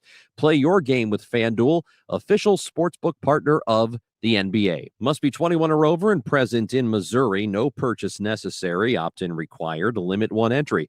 Profit Boost bonus issued as non-withdrawable Profit Boost token. Prizes issued as non-withdrawable bonus bets which expire 7 days after receipt. Gambling problem? Call 1-800-GAMBLER. Is life insurance on your list of New Year's resolutions? Now is the perfect time to add it. A buddy told me that securing life insurance sooner rather than later can help you lock in lower rates for years to come. So I added this to my list this year and got it done. I called SelectQuote and was shocked at how easy and affordable life insurance is. I'm 40 and got a $500,000 policy for $18 a month. My wife's also 40, and her $500,000 policy was only $16 a month. Plus, with SelectQuote's same-day coverage, no medical exam was required, and we were covered by the time we hung up. Checking this off my list felt great, but the peace of mind knowing my family is protected feels even better. Call SelectQuote at 1-800-280-5858 for your free quote today. That's 1-800-280-5858. Or go to SelectQuote.com. That's 1-800-280-5858. Details on example rate at SelectQuote.com. Step into a world of mystery and beauty with the St. Louis Symphony Orchestra in From Mozart to Wagner, Mysticism and Wonder. Conductor Hannu Lintu leads a luminous weekend from Wagner's shimmering Lohengrin prelude to the grandeur of Respighi's church windows. Pianist Jan Lisiecki makes his SLSO debut to perform one of Mozart's spellbinding piano concertos April 18th and 19th at Powell Hall. Tickets at slso.org. Hey guys, Glover here for my friends at Cantor Injury Law. So as you know, I'm a lawyer, haven't practiced in a long time, but I did plaintiff's work and defense work, so I have a pretty good understanding of it. I have a pretty good idea of who's who in the firmament of plaintiffs' attorneys. And for my money, Mark Cantor is the guy. He's a great attorney. He is a great practitioner. He's put together a great team. He was born and raised here. He lives here. He works here. He wins here. Call 314-628-ALL-9s or CantorInjuryLaw.com. The choice of a lawyer is an important decision. It should not be based on advertising. Tomorrow, the Cards, the Astros. Cameron Total Access 6:15. First pitch 7:10. Cardinals Radio, 104.1 FM, KMOX.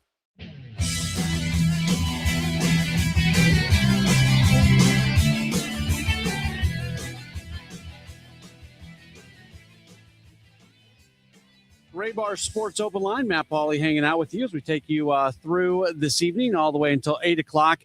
Yesterday, City was in action participating in U.S. Open Cup play. They beat FC Tulsa 4-0, and they'll return to MLS play coming up this weekend when they travel to match up against Seattle. On the Apple TV broadcast this weekend, Brian Dunseth's going to be the match analyst, and he is back here on KMOX joining us. Brian, thanks so much for your time today. How are you? I'm good, man. How are you doing? I'm doing well. We bring you on to talk mostly about the MLS matchups, but last night City does do what they are supposed to do against a team that's a USL team like FC Tulsa. They played a lot of their main starters, maybe not for the whole time last night, but those midweek matchups into the weekend matchups can always be interesting, and sometimes those aren't always great. But when you do have a result like that, can that be a good thing leading into this weekend? Huge. And listen, Matt, I've been on both sides. I've been on the teams in Major League Soccer that were supposed to win and didn't win. And then I've been on the teams that weren't supposed to have a chance. I played for a club called Hollywood United out in Los Angeles, and we ended up going to Portland and beat the Portland Timbers. So a win is a win, and the psychology of a win is that much more important, because I believe the last time I spoke with you guys was leading into the game at LAFC, and I thought there were a lot of positives. And I thought that Chris Durkin's goal should have stood. I thought that referee intervention was a bit much. I thought that St. Louis was unlucky. And since then, credit to the coaching staff, the leadership, and to the players on the field. I know it's not been perfect, But the pure reality is when the last 4 games, when you take 2 wins and you have 2 draws and you avoid a loss, I think from a psychological standpoint, that gives you a lot of momentum, which in some way, shape, or form, you got to figure out how to manufacture in a really difficult Western Conference. Yeah, it's kind of this slow build, even going back to that time that you were talking about, because there's been a good result in there in MLS play. There's been, salvaging some ties. It's not like they've just flicked a switch and all of a sudden are playing this incredible soccer and are scoring a ton of goals and things like that. But from week to week, and maybe even like from month to month, I think we are seeing some progress. Yeah, and again, I think it's when you have new leadership behind this, and people, listen, I don't think this lost on you or any of your listeners, but from the outside looking in, it's pretty tumultuous last, 12 to 18 months, both on the field, off the field, from a leadership perspective and from the direction of this new coaching staff. And the reality is it takes time. The most simplistic way that I look at it is I look at body language. I look at commitment. And when I go back, even against LAFC in the 2-0 loss, again, I thought it was a horrendous decision not to allow Chris Durkin's goal to stand. Those type of touches, those type of physical kind of conflicts happen, and you can blow the whistle in either direction. But I thought in terms of momentum, it absolutely killed the confidence of a team that needed something. And again, when you're learning systems and you're learning identities, and most importantly, you're learning nuances and non-negotiables from a coaching staff.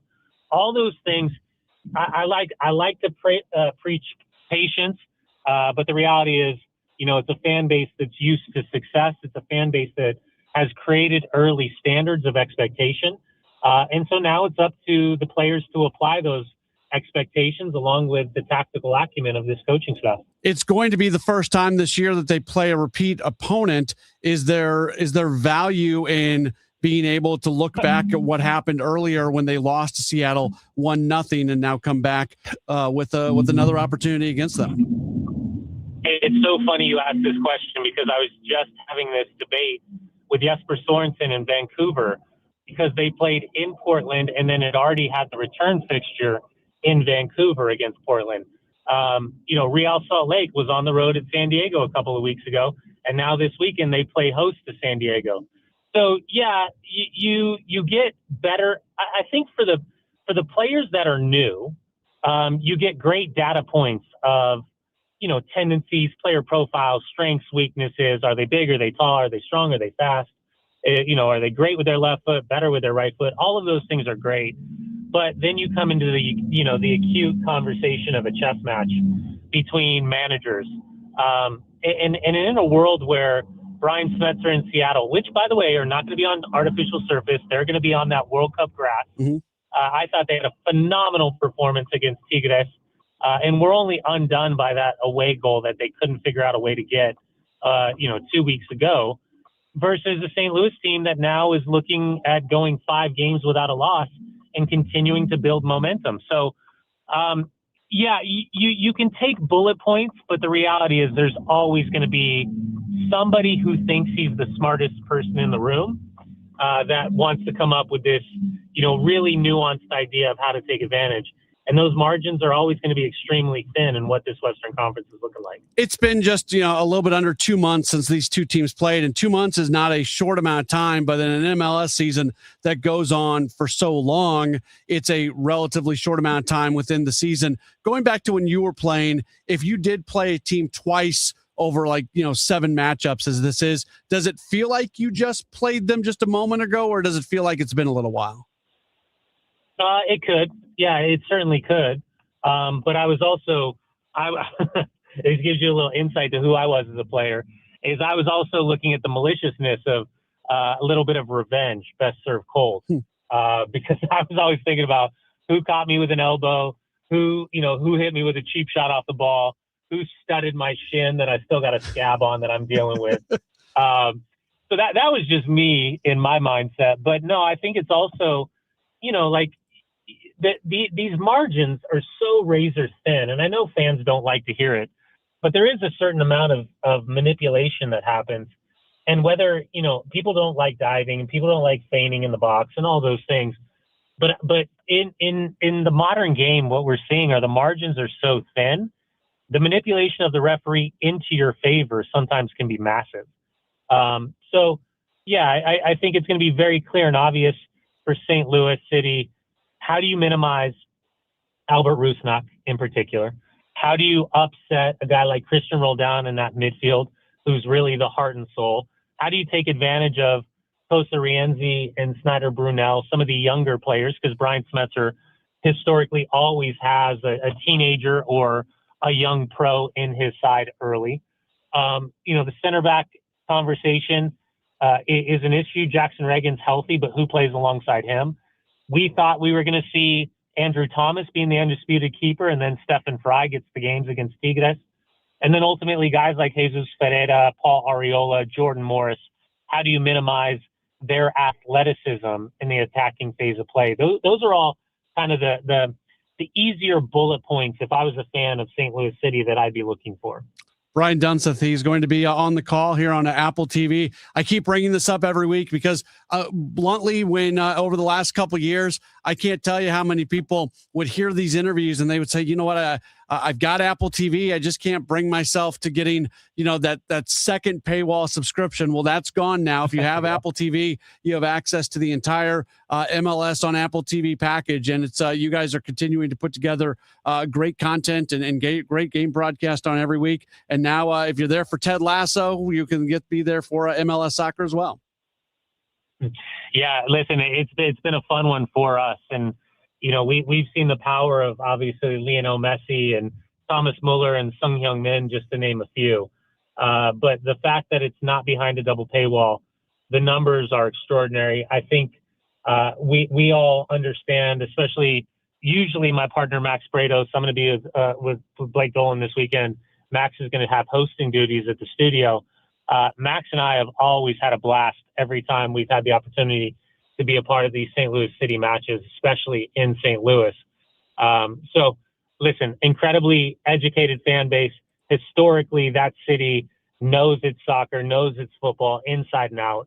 And I can understand that hunger, that desire for, less pragmatism, more just out and out being, the allure of kind of that high goal scoring, really fun, fluid, fully dominant type of soccer that I think we saw early in the tenure of St. Louis City in Major League Soccer. So hopefully sooner rather than later, they're competing for that top spot in the West. But in the meantime, great battle this weekend out in Seattle. Brian, great stuff. Thank you so much for taking some time. Have a great call this weekend, and I'm sure we'll talk again down the line.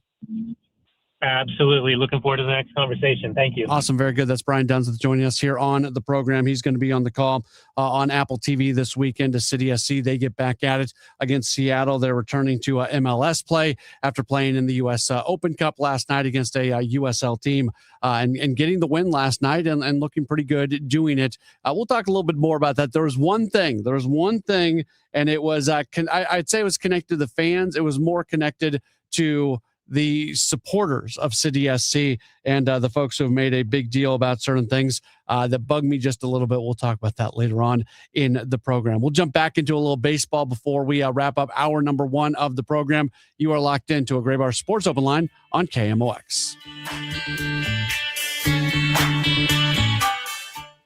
This is Congressman Bob Onder. Americans demanded border security, and House Republicans delivered. According to the Department of Homeland Security, for 10 consecutive months, U.S. Customs and Border Protection has reported 0 illegal aliens released at the border. I'm proud to have worked with the Trump administration to secure our southern border and uphold our immigration laws, and will keep fighting to advance strong policies that protect Missourians and keep America safe. Paid for by official funds authorized by the House of Representatives. Looking to build your dream home? Lombardo Homes is known for quality, luxury, and thoughtful design in some of the area's most desirable communities. And for a limited time this April, we're offering something we rarely do. Exclusive incentives designed to help you get more from your new home. From a free finished recreation room to premium kitchen and cabinet upgrades to flexible perks like design credits or closing cost savings, there's an opportunity waiting for you. But these offers are available in select communities and only for a short time. Visit LombardoHomes.com or stop by a sales office today. Get ready to laugh out loud, St. Louis. The outrageous Broadway hit Spam-A-Lot is riding into the fabulous Fox Theater May 5th through the 17th. From the twisted minds of Monty Python, this Tony Award-winning musical brings you killer rabbits, dancing knights, and non-stop hilarity. It's the legend of King Arthur like you've never seen it before.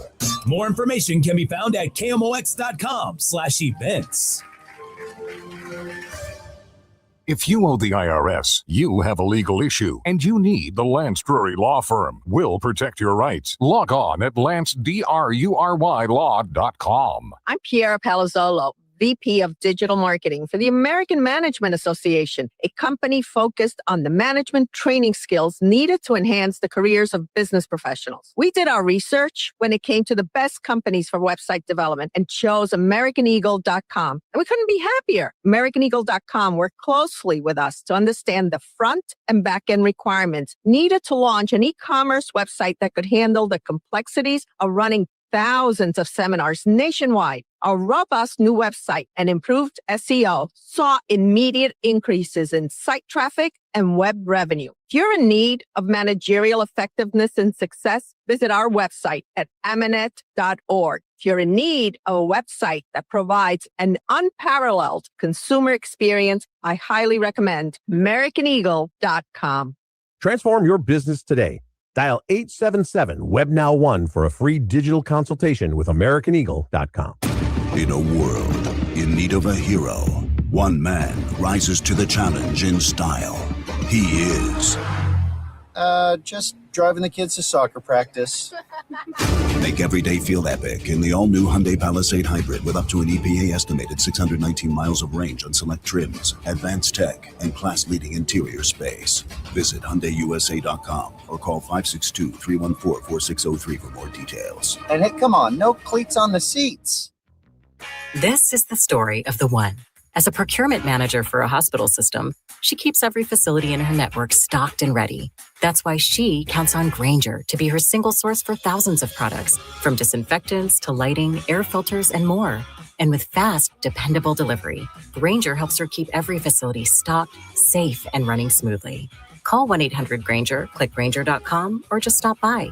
Grainger, for the ones who get it done. Many of you know that my inspiration for becoming an accident attorney was my brother Tim, who was rendered a quadriplegic at age 18. I didn't know what a personal injury lawyer was or what they did, but I soon did.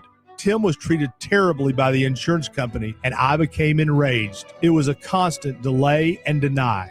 I'm John Morgan of Morgan & Morgan. Tim later worked with me for 27 years. Last year, my hero died at age 65. You can see my eulogy for him by visiting mybrothertim.com. He was one hell of a man. Because of Tim, together we built the largest injury firm in the world, and our clients are treated the way I would want my family to be treated. At Morgan & Morgan, nobody is a nobody and everybody is a somebody. If you need our help, visit forthepeople.com on your phone or computer. See you soon, Tim. Morgan & Morgan, forthepeople.com. Injured? Dial pound law or visit forthepeople.com for an office near you. Siteman Cancer Center Spotlight, and we are discussing esophageal cancer with Dr. Raymond Jen. Curative, that's a complex decision that involves what we call multidisciplinary care. So that involves a surgeon, a medical oncologist, radiation oncologist. So you need the expertise, and that's something that we have here at Siteman, especially geared for these esophageal cancer patients. Siteman Cancer Center, national leaders in cancer. Visit siteman.washu.edu. Welcome back to the Gray Bar Sports Open Line. Once again, Matt Pauley on KMOX. Just a few minutes left here on this edition of this hour of the program. We still have a whole other hour after this, so just a few minutes left here in hour number one. Hour number two, we got a bunch of stuff that's going to be coming up, including a conversation with Battlehawk Travis Feeney. He's going to be with us just after the 7 o'clock news. We also have our weekly Building a Community with Busey Bank interview. Going to talk with someone who makes sure that every kid out there that wants to play sports has the equipment to be able to do so. So we've got all of that coming up here before we get done tonight at 8 o'clock. Major League Baseball, the commissioner's office has released the financial totals from last season. And not only did the Dodgers set a spending record for their combined payroll and luxury tax number, they shattered it. So last year, the Los Angeles Dodgers, between their payroll and their luxury tax, they spent $515 million. So that's a lot of money. That's $500 million. They spent a ton. And that number, the previous high was $430 million by the 2020 New York Mets. So they jumped that total by $75 million, if I'm doing the math in my head really quickly. And that total did not include the $6.5 million signing bonus that was given to Roki Sasaki as part of his minor league contract. So you can add another $6.5 million to the 515. So it's really 520, 521 in there. The Dodgers ended the Mets' 3-year streak as the top payroll team. And they were able to do that in large part because of the $8.5 million in earned bonuses by retiring ace Clayton Kershaw. As far as the Cardinals go, they were at so 15 teams cut payroll from 2024 to 2025. That include the Cardinals. They dropped their payroll by $39.3 million to $139.1, and that has further gone down this year. It's estimated to be just over $100 million right now, and of that, $47.4 million of it is going to players who are not even on the team anymore: Nolan Arenado, Sonny Gray, and Wilson Contreras. So that gives you an idea of financially where some teams are at. There's a lot going on right now because, I mean, everybody's kind of positioning themselves for the labor battle that's going to be coming this offseason. Yesterday, Major League Baseball Players Association fired 2 of their top executives with cause. This goes into the federal investigation into alleged financial improprieties, which may have had something to do with some of the other changes that they have had. Chris Capuano, longtime big leaguer, has moved into a much larger role now with the Players Association. You don't want to see all these things from like an upheaval standpoint happening before you're trying to lock into these labor negotiations. I'm still of the belief that they're not going to miss games. I think they'll play 162 games next year. I'm not 100% sure that they'll start the season on time, but I think they'll find a way to get all 162 in. Seems doubtful they'll start spring training on time next year, but there's a lot going on. Spending is up, ratings are up, attendance is up, everything is up. Yet we're in a situation where players and owners are having a hard time finding much agreement anywhere. I just remain hopeful that they find enough agreement not to miss games next year. We'll talk a little Battlehawks football. We'll do that after the 7 o'clock news right here. It's a Gray Bar Sports Open Line on KMOX. Time now for today's Spotlight on Tech, sponsored by Ethos. A cybersecurity executive is warning that powerful AI models from Anthropic and OpenAI are on the verge of finding vulnerabilities at scale, and that AI must be fought with AI. Palo Alto Network CEO Nikesh Arora says upcoming AI models can exploit vulnerabilities in ways that far outpace the efforts of defenders, and security now requires being supplemented by AI. I'm Jason Brooks. Wesley Financial Group is not a law firm, and Chuck McDowell, definitely not an attorney. This is Chuck. Do you feel stupid for buying a timeshare? Don't. It's not your fault. You were most likely told you could rent it, and it was a great financial investment. And the deal was available today only. If this happened to you, contact your resort or Wesley Financial Group for help today. Call Wesley now for your free exit information kit. 800-939-1441. 800-939-1441. Sunday, April 26th is packed with fun. When the Cardinals welcome the Seattle Mariners, you can score a classic chain-stitch Cardinals hat presented by Coca-Cola. Plus, kids 12 and under receive a Redbird Hall of Fame ring presented by the Pasta House Company. And get the chance to run the bases after the game. Giveaways, post-game fun, and Cardinals baseball all in one big Sunday showdown. Get your tickets now at cardinals.com/promotions. This is Matthew Liberatore. Get your tickets now at cardinals.com. Every Sunday home game is a Kids Sunday at Busch Stadium. From Team Redbird and games to a kid-friendly DJ, ice cream, and family favorite activities. Sundays are built for young fans. Plus, select Sundays feature kids run the bases after the game. It's a day made for smiles, memories, and Cardinals baseball together. Make Sundays your family tradition at Busch Stadium. Tickets and details at cardinals.com/KidsSunday. Are you an adult with uncontrolled moderate to severe Crohn's disease symptoms and still packing a backup bag of clothes? Just in case, Skyrizi Risankizumab Riza can help you take control of your Crohn's.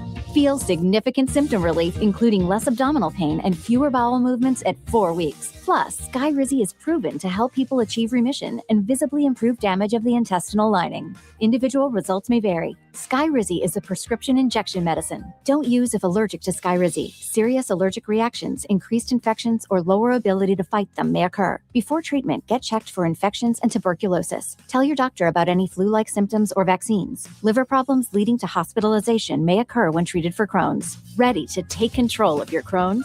Ask your doctor about Skyrizi, the #1 prescribed biologic in Crohn's disease. Control is everything to me.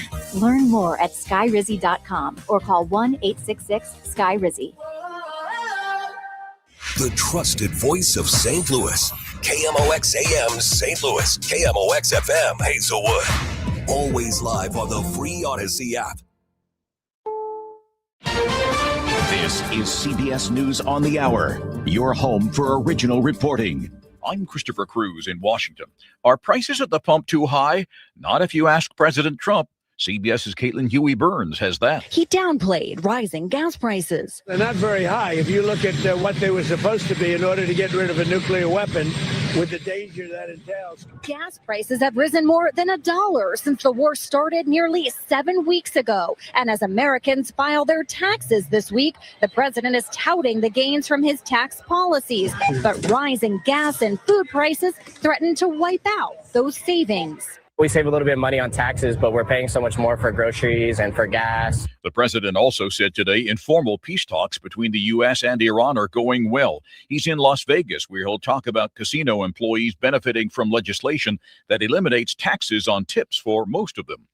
Extending his feud with the Pope, the president today compared Leo to his brother. This is the real world. It's a nasty world. But as far as the Pope and saying what he wants, he can do that. Now, I know the Pope's brother. He is a big MAGA person. He's got MAGA all over his house. His name is Louis. He's actually a great guy. Shortly after their feud began, the Trump administration canceled an $11 million contract with Catholic charities to shelter and care for migrant children who enter the U.S. alone. The Archbishop of Miami, Thomas Winsky. We're asking the Office of Refugee Resettlement, ORR, to reconsider their decision to defund Catholic charities, Monsignor Walsh's Children's Village, which for 60 years has given excellent care to unaccompanied minors from the time of those first Cubans that came here to the present day. A new study has found that deaths among ICE detainees hit a 22-year high last year. Harvard Medical School's Dr. Catherine Peeler. ICE has tried to downplay the number of deaths in detention this past year by doing simple arithmetic of numerator over denominator, and that is not how mortality rates are calculated. Adobe has found a sharp increase in the number of people using AI to make online purchases. Adobe lead insights analyst Vivek Pandya. We're finding that the traffic coming from these generative AI platforms to retail sites is quite valuable, and it's converting and purchasing on site at a much higher level. Adobe found that traffic from artificial intelligence grew almost 400% in the first 3 months of this year compared to 2025 levels. A federal commission stacked with Trump supporters has approved the design concept for the 250-foot high triumphal arch the president wants to build at the entrance to the nation's capital. This is CBS News. Go to the ends of the earth, half a world away. Reach for the stars. If I take time to think, they might go get Brad. On CBS, Sunday morning. At 7:03, it's a partly cloudy sky and 76 degrees downtown at the Arch. Destination London. A judge today rules St. Louis County Executive Sam Page cannot be stripped of his elected power if he leads a trade delegation to Europe next week. The county council had argued an ordinance required them to transfer power to council chair Rita Days the moment Page left. A judge disagreed. KMOX legal analyst Brad Young says the judge applied a standard Americans have seen play out at the highest levels of government. We've all seen instances at the presidential level where if the president is under anesthesia, the powers of the president temporarily go to the vice president. What Judge Ott did, although not using those words, she essentially found the same thing with regard to the statute or the ordinance in St. Louis County. Businesses across the country tell the Federal Reserve they're watching what happens in Iran as they consider decisions on hiring, pricing, and capital investment. What is the sentiment in our region? Conflict in the Middle East is cited as a major source of uncertainty, and it is impacting business and decision making. Charles Gaskin, economist and assistant vice president at the Federal Reserve of St. Louis. Gaskin says the cost of fuel, plastics, and metal continue to put manufacturers in a squeeze. Input costs are still rising faster than prices that businesses are able to charge to households. And so that's still compressing profit margins. He points out higher end consumers continue to spend while lower income consumers are trying to cover the cost of necessities. Megan Lynch, KMOX News. The Race for Refugees has raised more than $60,000 for the work of the International Institute. The agency has struggled under administration policies regarding refugees and immigrants. However, there's more support now than ever. The community is rallying around our refugees and immigrant neighbors. Showing up to the race is a part of them showing solidarity and support and making sure that clients that we serve feel that there are people in St. Louis who are welcoming of them. The International Institute, Samson Hillary, says people can still register individually or as a team. It's a 5K 1 or 1 mile walk Saturday in Tower Grove Park. With the World Cup around the corner, you can view the championship trophy in St. Louis County tomorrow. The trophy will be available for the public to take pictures with at Westport Plaza. President of North America Coca-Cola, Jennifer Mann, says this is a unique experience for soccer fans. This trophy tour is about giving fans a once-in-a-lifetime opportunity to experience that magic up close. Often for the very first time, as Justin said, before the match even kicks off. Tickets can be reserved on the Coca-Cola website. The event is free to attend. Sean Malone, KMOX News. We've got a clear sky for the most part overnight. Some storms to the south, low 62. For tomorrow, we've got sunshine, a few spot storms in the afternoon, high 88. For Friday night, though, watch out. Some storms could be strong to severe. It's going to get cooler, too, with a low 49. Saturday's high 62. Right now, downtown at the Arch, we've got some clouds. It is 76. I'm Michael Calhoun, KMOX News. Welcome back to the Gray Bar Sports Open Line. Once again, Matt Pauley on KMOX. Into the 7 o'clock hour. We got a lot coming up at this hour as tonight is a Cardinals off night. So we've got a full 2-hour program. Cardinals back at tomorrow when they match up against the Houston Astros.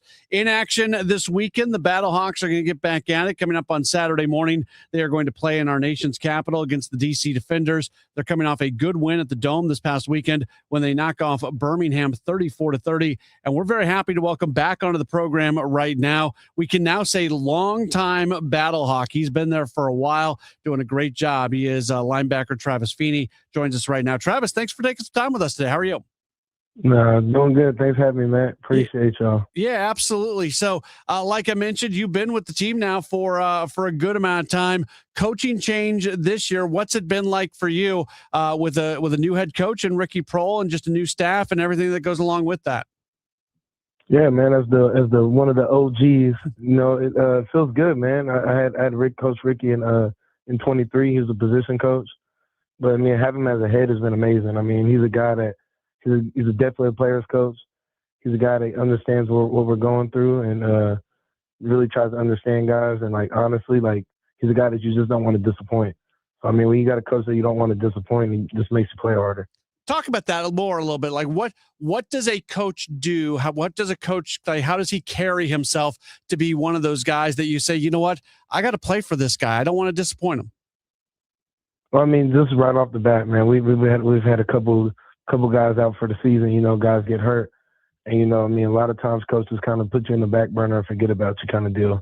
Just what I've been through in the past and, seeing how he checks on these guys and goes and checks on them after surgeries and literally makes sure that they're still involved with the team and that they're still around in the building. You don't get that really anywhere else. most of the times when you're hurt and all that, you're kind of on your own.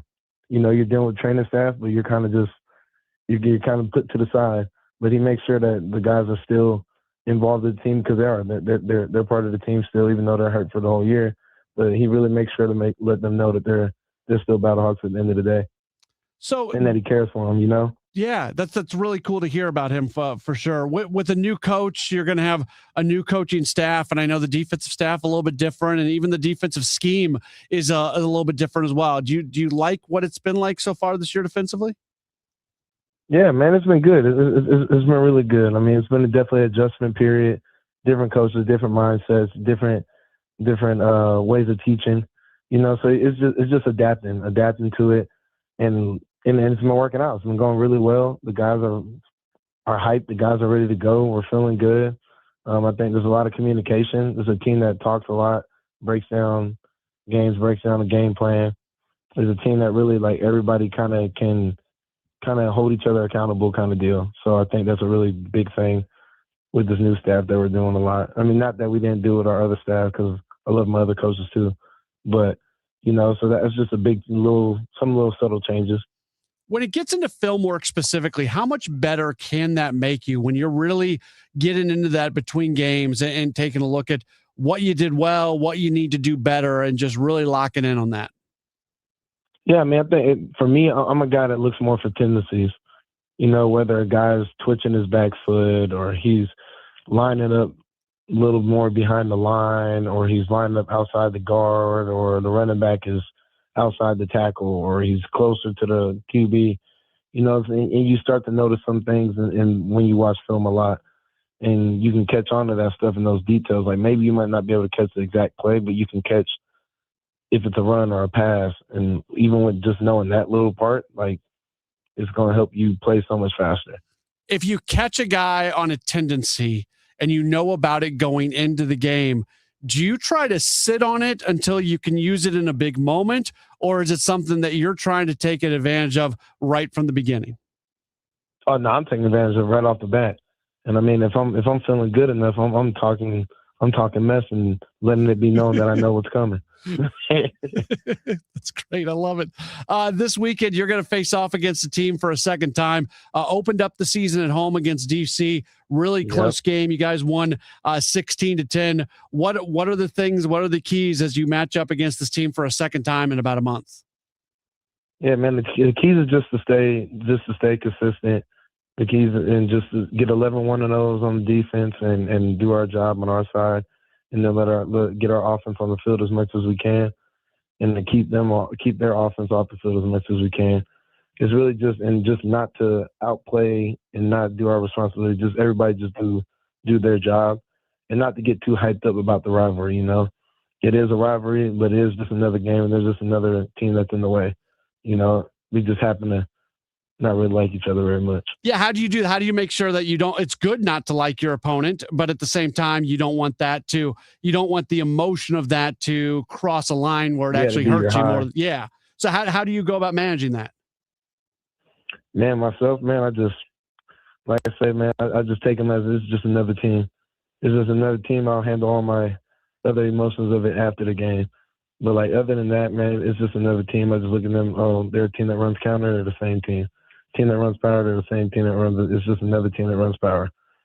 It's okay. I don't look at I'm not trying to look at the guys in the uniforms. I'm just looking at them. They're all DC, and it is what it is. Nobody, no different player specifics or anything like that. I just kind of look at it for who they are and just play it that way. Travis Feeney is continuing to join us just for a couple more moments. You guys are going into a stretch where you're not going to be back in St. Louis for a while. May 8th is going to be the next home game. 3 straight games away from St. Louis. How big is this next 3 weeks to be able to have some success on the road before you get back to St. Louis? I think it's a big challenge. I think it's a great challenge. I mean, we're able to show that we're road warriors. I mean, at that point, man, everybody's going to have to be really worrying about us. So I think it's a big challenge. It's a big thing to do. I think we got the team, we got the ability, the guys to do it. I'm just ready to go and prove it, So once we prove it, we'll be good. And also, since May 8th, that last game, we got the players have a players link that I'll be posting on my social media platforms, and I'll be reposting it every now and then as the game comes up to May 8th. So get 25% off tickets. So, you know, everybody can come in. Yeah, I see on your on your Twitter account at dogs41feeney, right there in your bio, you've got the link right there. So if folks want to get 25% off Battlehawks tickets, you can do that right there. And I posted on my Instagram too, DogLife41. Okay, awesome. Before I let you go, can I ask you maybe the dumbest question you'll ever get? Yeah, go ahead. What you got? All right. So your last name is Feeney. Are you a fan of the show Boy Meets World with iconic character Mr. Feeney? Gotta be, man. Okay, good. All right. Yeah, nah, man. They always get Twitter. They're like CEE, man. Little Feeney calls and all that. Oh my gosh, all the time, man. I love it. I'm 43 years old. That was my show back in the day. I loved it. So I like the fact that you can kind of go in on the Mr. Feeney stuff. Yeah, man. Yeah, man. Topanga, man. One of the first crushes, man. Yeah, mine too, without a doubt. Right? So good. So good. Travis or Mr. Feeney, thank you so much for your time. Best of luck this weekend, and look forward to talking to you again down the line. I appreciate y'all having me. All right, perfect. See y'all soon, man. Man, you gotta give me a good call, man. Got to. Appreciate it. Travis Feeney joining us here on the program. I love that he likes Boy Meets World. And yeah, like my two crushes growing up, Kelly Kapowski, Saved by the Bell, Topanga, but I believe Topanga Lawrence was her last name. It doesn't really matter what her last name was. We all know Topanga from Boy Meets World. So there it was. So love that. You know, they do a podcast now. Like Topanga, her real name's Danielle Fishel, and then the guy who did say Feeney, Will Friedle, I believe is his name, and Ryder Strong, who was Corey's best friend, Sean Hunter. I got it. Kyle's looking at me. They do a podcast I believe it's called Pod Meets World instead of Girl Meets World, and I haven't listened to the full podcast, but every once in a while, like the reels of it will pop up on my social media, and then I'll go down just that wormhole of watching video clips from the Pod Meets World podcast. So yeah, I love the fact that Travis Feeney's all in on Mr. Feeney. Let's go. And Mr. Feeney, actor is William Daniels, who is the voice of Kit in Knight Rider. David Hasselhoff was in that. Come on. We're good. We'll take a break. I could keep going on this for a while. We got more coming up. And Battlehawks, by the way, on the road this weekend. Again, they are going to play their next home game Friday, May 8th. Go to Travis's social media. Click on that player link for 25% off your Battlehawks tickets for sure. Fill up the dome when they're back here in a few weeks. It's Gray Bar Sports Open Line on KMOX.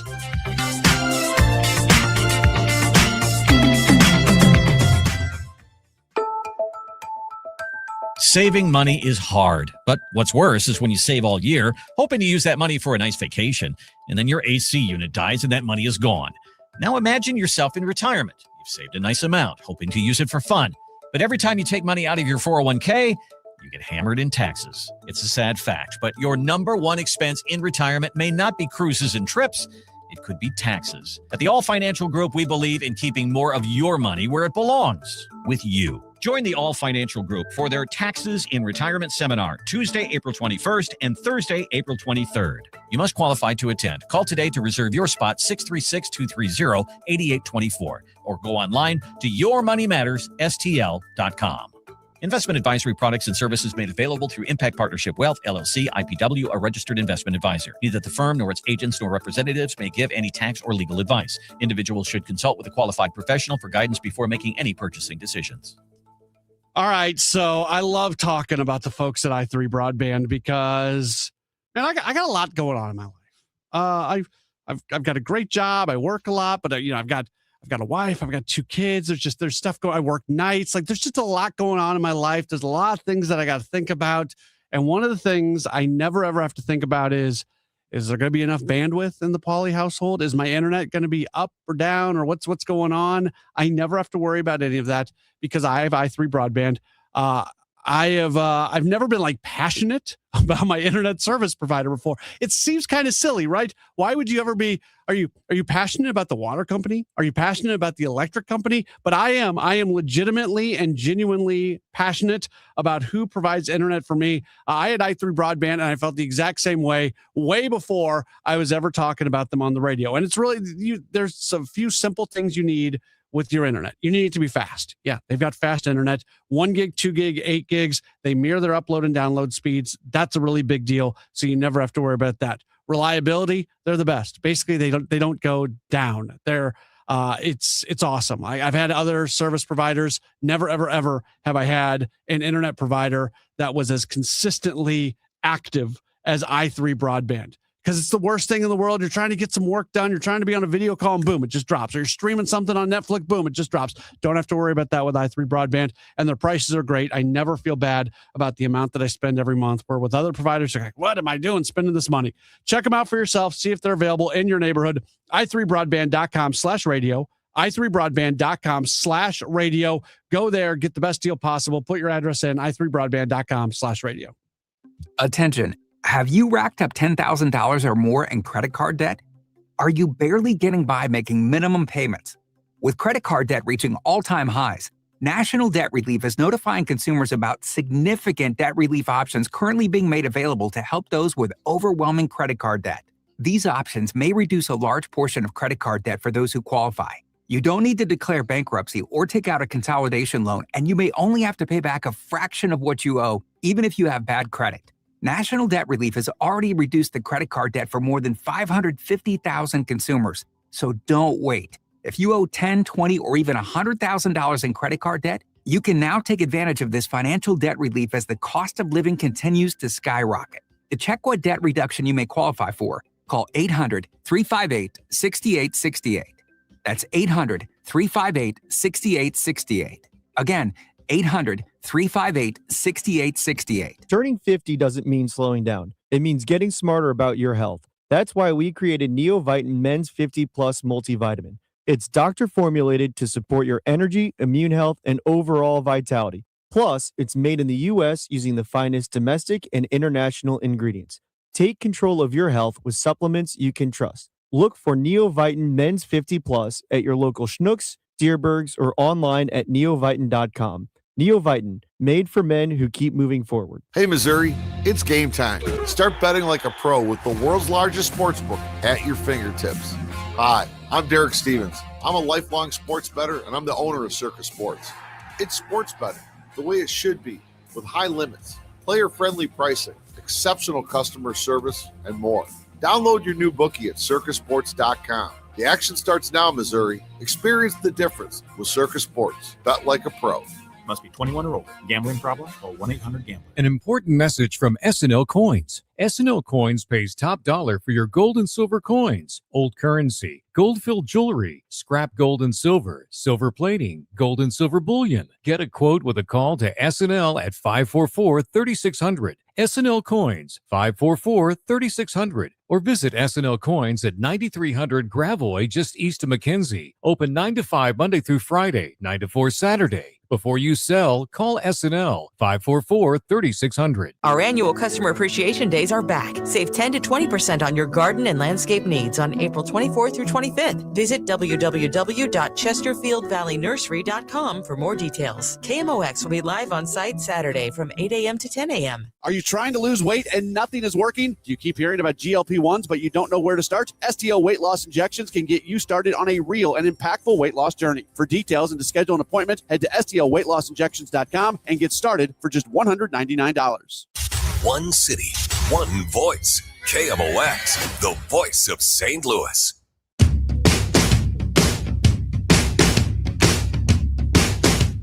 This is a Gray Bar Sports Open Line here on KMOX. My name is Matt Pauley, with you till 8 o'clock. We've got our Gas House Gang replay coming up at 8 o'clock. I believe today it is Chris Ranji and Bernie Miklas. They're going to be on with you for that hour tonight from 8 o'clock to 9 o'clock, our replay from the noon hour. So if you ever miss it at noon, you can always re-listen to it or listen to it for a first time, but on replay at 8 o'clock right here on KMOX. A couple things I want to get to. Billy Mayhall, by the way, is going to join us here in about 10 minutes or so. One of my favorite things that we do every week, I love this so much, is we put a spotlight on individuals who make the community better via sports. It's called Building Community with Busey Bank Beyond the Game. And I can't tell you how much I've enjoyed talking to people who literally make the community better and use sports as the vehicle to do that. Billy Mayhall is the founder of STL Youth Sports Outreach, and they provide sports equipment for kids who want to play sports and basically can't afford it. Awesome. And you're going to hear the whole story coming up here in just a little while. So you're definitely going to want to be tuned in for that. That's going to be coming up in a few moments. A couple of things I wanted to get to real quick.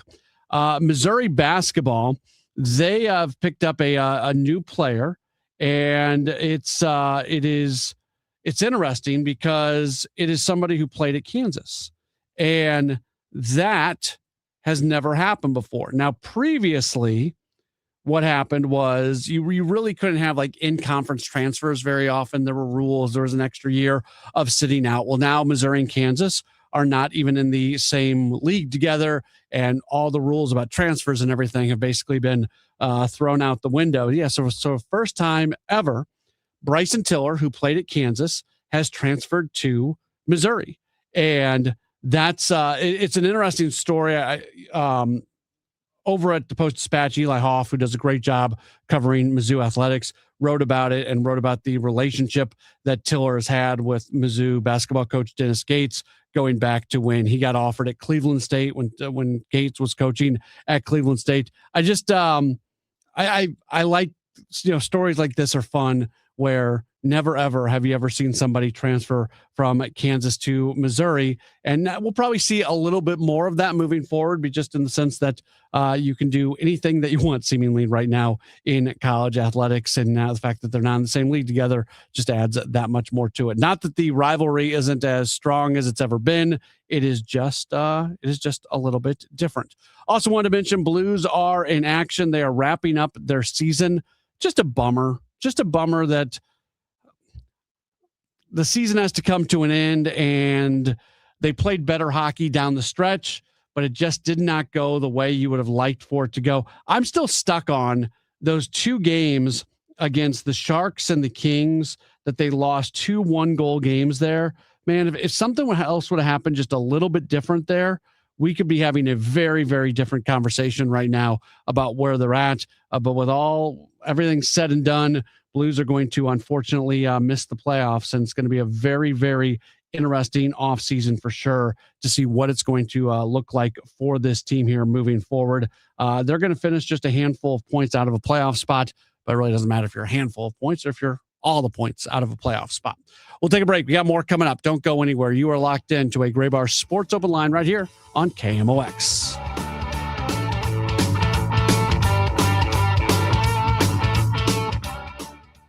Looking to build your dream home? Lombardo Homes is known for quality, luxury, and thoughtful design in some of the area's most desirable communities. And for a limited time this April, we're offering something we rarely do. Exclusive incentives designed to help you get more from your new home. From a free finished recreation room to premium kitchen and cabinet upgrades to flexible perks like design credits or closing cost savings, there's an opportunity waiting for you. But these offers are available in select communities and only for a short time. Visit LombardoHomes.com or stop by a sales office today. Retirement planning isn't about timing the market. If it were, we'd all be retired by Tuesday. It's about timing your life, income streams, taxes, healthcare, and making sure everything works together. No guessing, no hoping, no drama. Check out the show Wealth and Wisdom with Gary Goldberg here on KMOX, Saturday mornings at 7 a.m. Let's get organized, or checkwithgary.com. The pressure on data centers has never been greater. Whether you're expanding capacity, supporting AI workloads, or building new facilities, Graybar works alongside you with the solutions, specialists, and logistics expertise you need today. We help you power performance every step of the way, so your operation is ready now. Yep, Graybar does that. I'm Dan Morgan of Morgan & Morgan. Last year, millions of people called us for representation. Why? Because trust grows when you win, and we've won a lot. Over $30 billion and counting. When you call America's largest injury law firm, you're calling a family. You're calling an army, our army. You're calling somebody who will fight for you. Injured? Let our family fight for your family. Morgan & Morgan, forthepeople.com. The choice of a lawyer is an important decision and should not be based solely upon advertisements. Past results afford no guarantee of future results. Every case is different and must be judged on its own merits. Big refund, big project, big savings at Menards.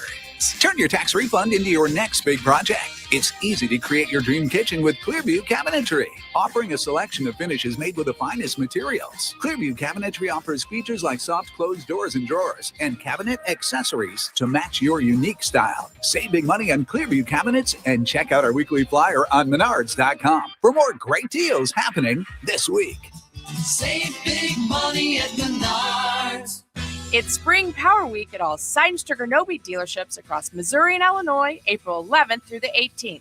Buy a new qualifying select John Deere X or Z Series mower and receive a free winter service special with it. Or choose a new John Deere 1, 2, or 3E Series compact tractor with a loader and get a free select attachment. Come see us for big savings April 11th through the 18th. Seidenstricker Nobe, your partner for the land. Offer valid through 4/18/2026. Some restrictions apply. See dealer for details. Saving money is hard, but what's worse is when you save all year, hoping to use that money for a nice vacation, and then your AC unit dies and that money is gone. Now imagine yourself in retirement. You've saved a nice amount, hoping to use it for fun. But every time you take money out of your 401k, you get hammered in taxes. It's a sad fact, but your number one expense in retirement may not be cruises and trips.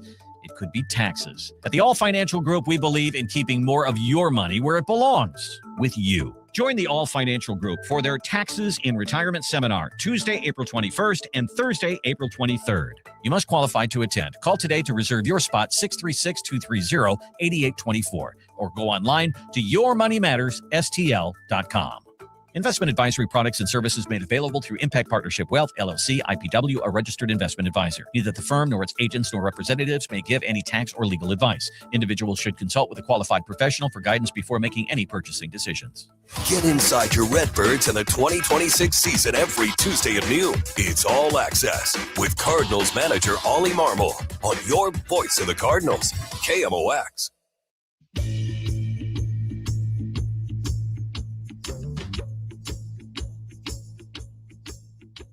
It's a Graybar Sports Open Line right here on KMOX. Matt Pauley back with you. One of my favorite segments that we do each week, building community with Busey Bank beyond the game. At Busey Bank, they believe that every community project, every volunteer hour, every local initiative starts with people who choose to get involved through their partnerships and volunteer programs. They are here to support the communities that we all call home. Busey Bank, building extraordinary together.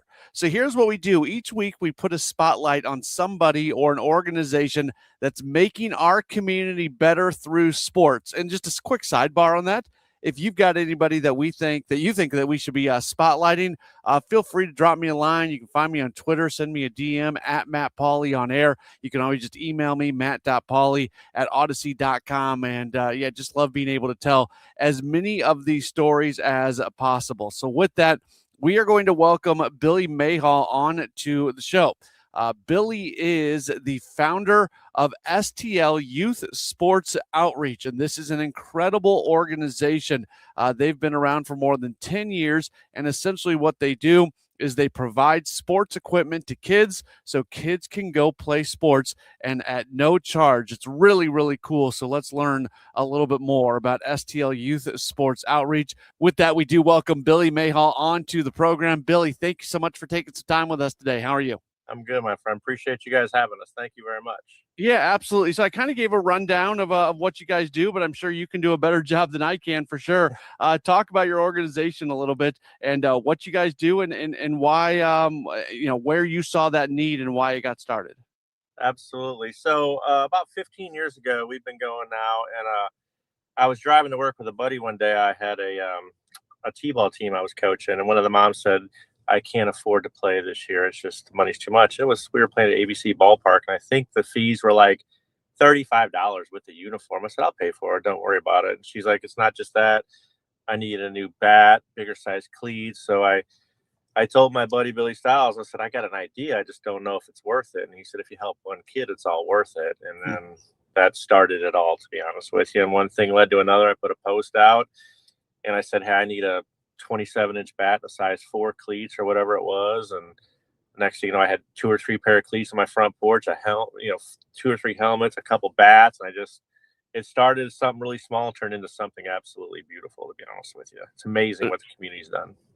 There's something powerful about that statement. If you help one kid, it's worth it, right? It all starts there, but that's a really cool thing to have someone say. It was. It really meant a lot. It still sticks with me 15 years later. It was the driving force because I wasn't sure if it would work. I didn't know. I had no idea. I never did. I think that we would have given out over $1 million of equipment completely free. I mean, I never thought that this would happen. I mean, I never imagined it. The community has supported us so much. I mean, we have an outdoor bin, and every once in a while I'll put a post out, hey, we're really light on baseball, softball, cleats. Next thing I know, our bin is completely full, overflowing literally. So it's a beautiful thing. Yeah, I know you get support from a lot of different organizations and a lot of different people. How heartening has that been for you as you've gone through the time with this organization and just seen all the different people that are so willing to give in to what you are doing? Yeah, big companies too. I mean, the community has done so much, but big companies care too. Rawlings has been we are the house that Rawlings helped build. That literally says that on our billboard and our sign. Dick's Sporting Goods has been amazing. All these big organizations and companies that help us just goes to prove that they truly care also. I mean, they want the kids out there playing too. Not every kid needs a $500 bat. Some kids just need a $50 bat, a $20 glove. Sometimes that's tough for people to come up with. So that's where we fit in, and they help a whole lot with it. You mentioned Rawlings, and if people go to your social media, you can see pictures of kids grabbing equipment, and they're right there on the door. It does say the house that Rawlings helped build. Rawlings is such a great St. Louis company, and they're the best of the best. How great has it been that you have been able to get connected to a company like that who really does care about the community? Yeah, it's mind blowing to me, but I love it. Rawlings is our best friend, literally. Mike Rowe came in town. He did a show on us from Returning the Favor, and Rawlings was a huge part of it. And that friendship, that was 2008. And I mean, I think that was 2018. I'm sorry. No. And that was back in a few years back, and Rawlings is still here with us. I mean, they haven't gone anywhere. They've not left our side. So they're always supporting us, always helping us. Just amazing. What is it like I guess before we get to this, can you kind of talk about the process where kids and families are able to come into your facility? Like, what does that look like? How does that actually work in terms of the kids being able to get their stuff? Sure. So we're open on Tuesday evenings. We're open from 5 to 7, and Wednesdays from 4 to 6 at 9153 East Milton, Overland, Missouri. Kids come in. If they have, need a new bat, they bring the bat and they trade up. If they don't have anything, we still get it for them. They come in on weeknights. Sometimes we'll get anywhere from 20 to 30 to 50 to 60 kids a night. I mean, it gets to be pretty busy in there. So, but we get the kids in, we get them out. We try to get them everything we have. We don't always have what the child needs, unfortunately, but for the most part, we do. We got a pretty huge inventory, but we're always looking for more. Always. What's that from an emotional standpoint? What is it like for you when you're seeing all these kids come through and all of a sudden they're getting the opportunity to play sports, maybe something that they didn't know if they were going to be able to do or not, because of the opportunities that go along with this equipment? It's a good feeling. I'll go to ABC Ballpark where I don't have any children to play once in a while. I'll go to hang out, and I'll see the kids that I have seen come in our shop, and I'll watch them play. And I mean, when I mean there's 20, 30, 40, 50, 60 kids I'm watching at that one night, it really does something. It's kind of it gets a little emotional, to be honest with you. You never thought you would make that much of a difference. We're just a bunch of high school friends from Rittner. That's all we are. We're not a huge conglomerate. We're nothing spectacular. We're just some friends that wanted to make a difference. And I'm proud of every single person that's had a part of it too. I might get the praise, but trust me, it's the community and everybody's next to me doing it that they're the ones that deserve it all. You mentioned the parents, and I'm a dad, and I know I want to be able to provide everything for my kids. And sometimes sometimes you can, sometimes you can't. And you told the story earlier about the where this all got started and a parent not being able to afford the equipment. It's got to be such a wonderful feeling for those parents to know that there are people out there that can help them make sure that they give more opportunities to their children. Yeah, we actually had a father come in, I would say about a month ago. He was a recently widowed father with children, 2 children, and he was visibly upset, and he kept telling me, you can't tell you how much this means to me right now. It's just, I'm struggling, life's been hard. This helps me a little bit. You got 2 children playing baseball. You need all the equipment that can start anywhere from $200 to $500. I mean, so it's a great feeling, to be honest with you. One I'm very proud of. I hope you understand kind of where I'm coming from on this, but we so often talk about the American dream. Well, in many ways, the American dream is just a normal person being able to go help other people. And that's, you said it earlier, you're just kind of a normal guy who saw a need and you decide you were going to do something. And this world needs more people like that, because I think all of us, when we see needs, if we address those needs, something really special can come out of it. And obviously something really special has come out of an idea that you had, and then all your friends in your community being able to back you and your organization up. Absolutely. Yeah, there have been other states that have taken up our program that have called. There's actually one in Australia. They've called me. They've gotten advice. They've asked me how to do this, how to do that. Of course, I'm no expert. I really don't know what I'm doing. I'm completely winging it every single day of my life. But, I told them how we do it and what we do it. And I tell everybody, love is a domino. I mean, just be nice. Just be the reason someone smiles today. It's that simple. It's that easy. Well, before we get you out of here, can just give all, and I know you've already given the address, but give all the details, because I know there's people who are listening to this right now who would love to be able to maybe help you out. Maybe they've got a bag full of sports equipment in their basement and they don't know what to do with it. And you guys would probably love to take it. So if people want to get involved, whether it's giving in, or if there's parents out there that are in that spot that they don't know how they're going to let their kid be able to play sports, and they hear this, just like give the pitch for everything you do and any way you can help people.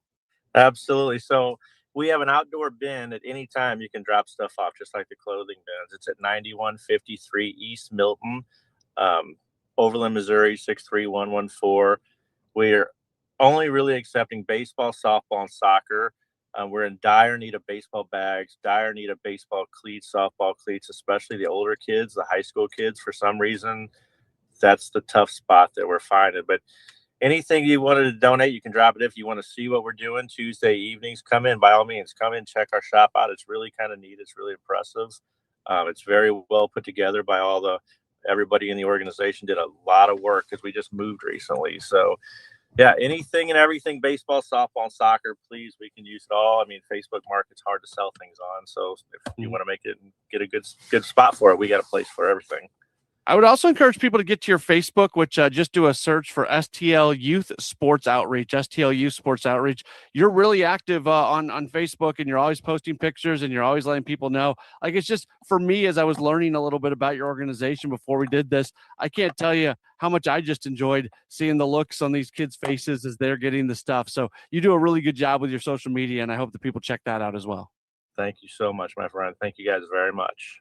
Well, Billy, I appreciate your time. Really appreciate everything you were doing for kids. Thank you so much for taking some time with us today.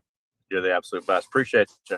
That is Billy Mayhall joining us on the show. If you want to get more details, again, you can check out their Facebook page. The website is stlyso.com or .org for that matter. And it's really, really cool what they do. Their storefront is open a couple days a week for kids to come in and just grab equipment, or kids can trade up as well. If they're done with something that they've used, they can leave it for somebody else and they can pick up something that might fit them a little bit better. But wow, what a really cool story. And it all starts with one mom who says she can't keep her kid in T-ball.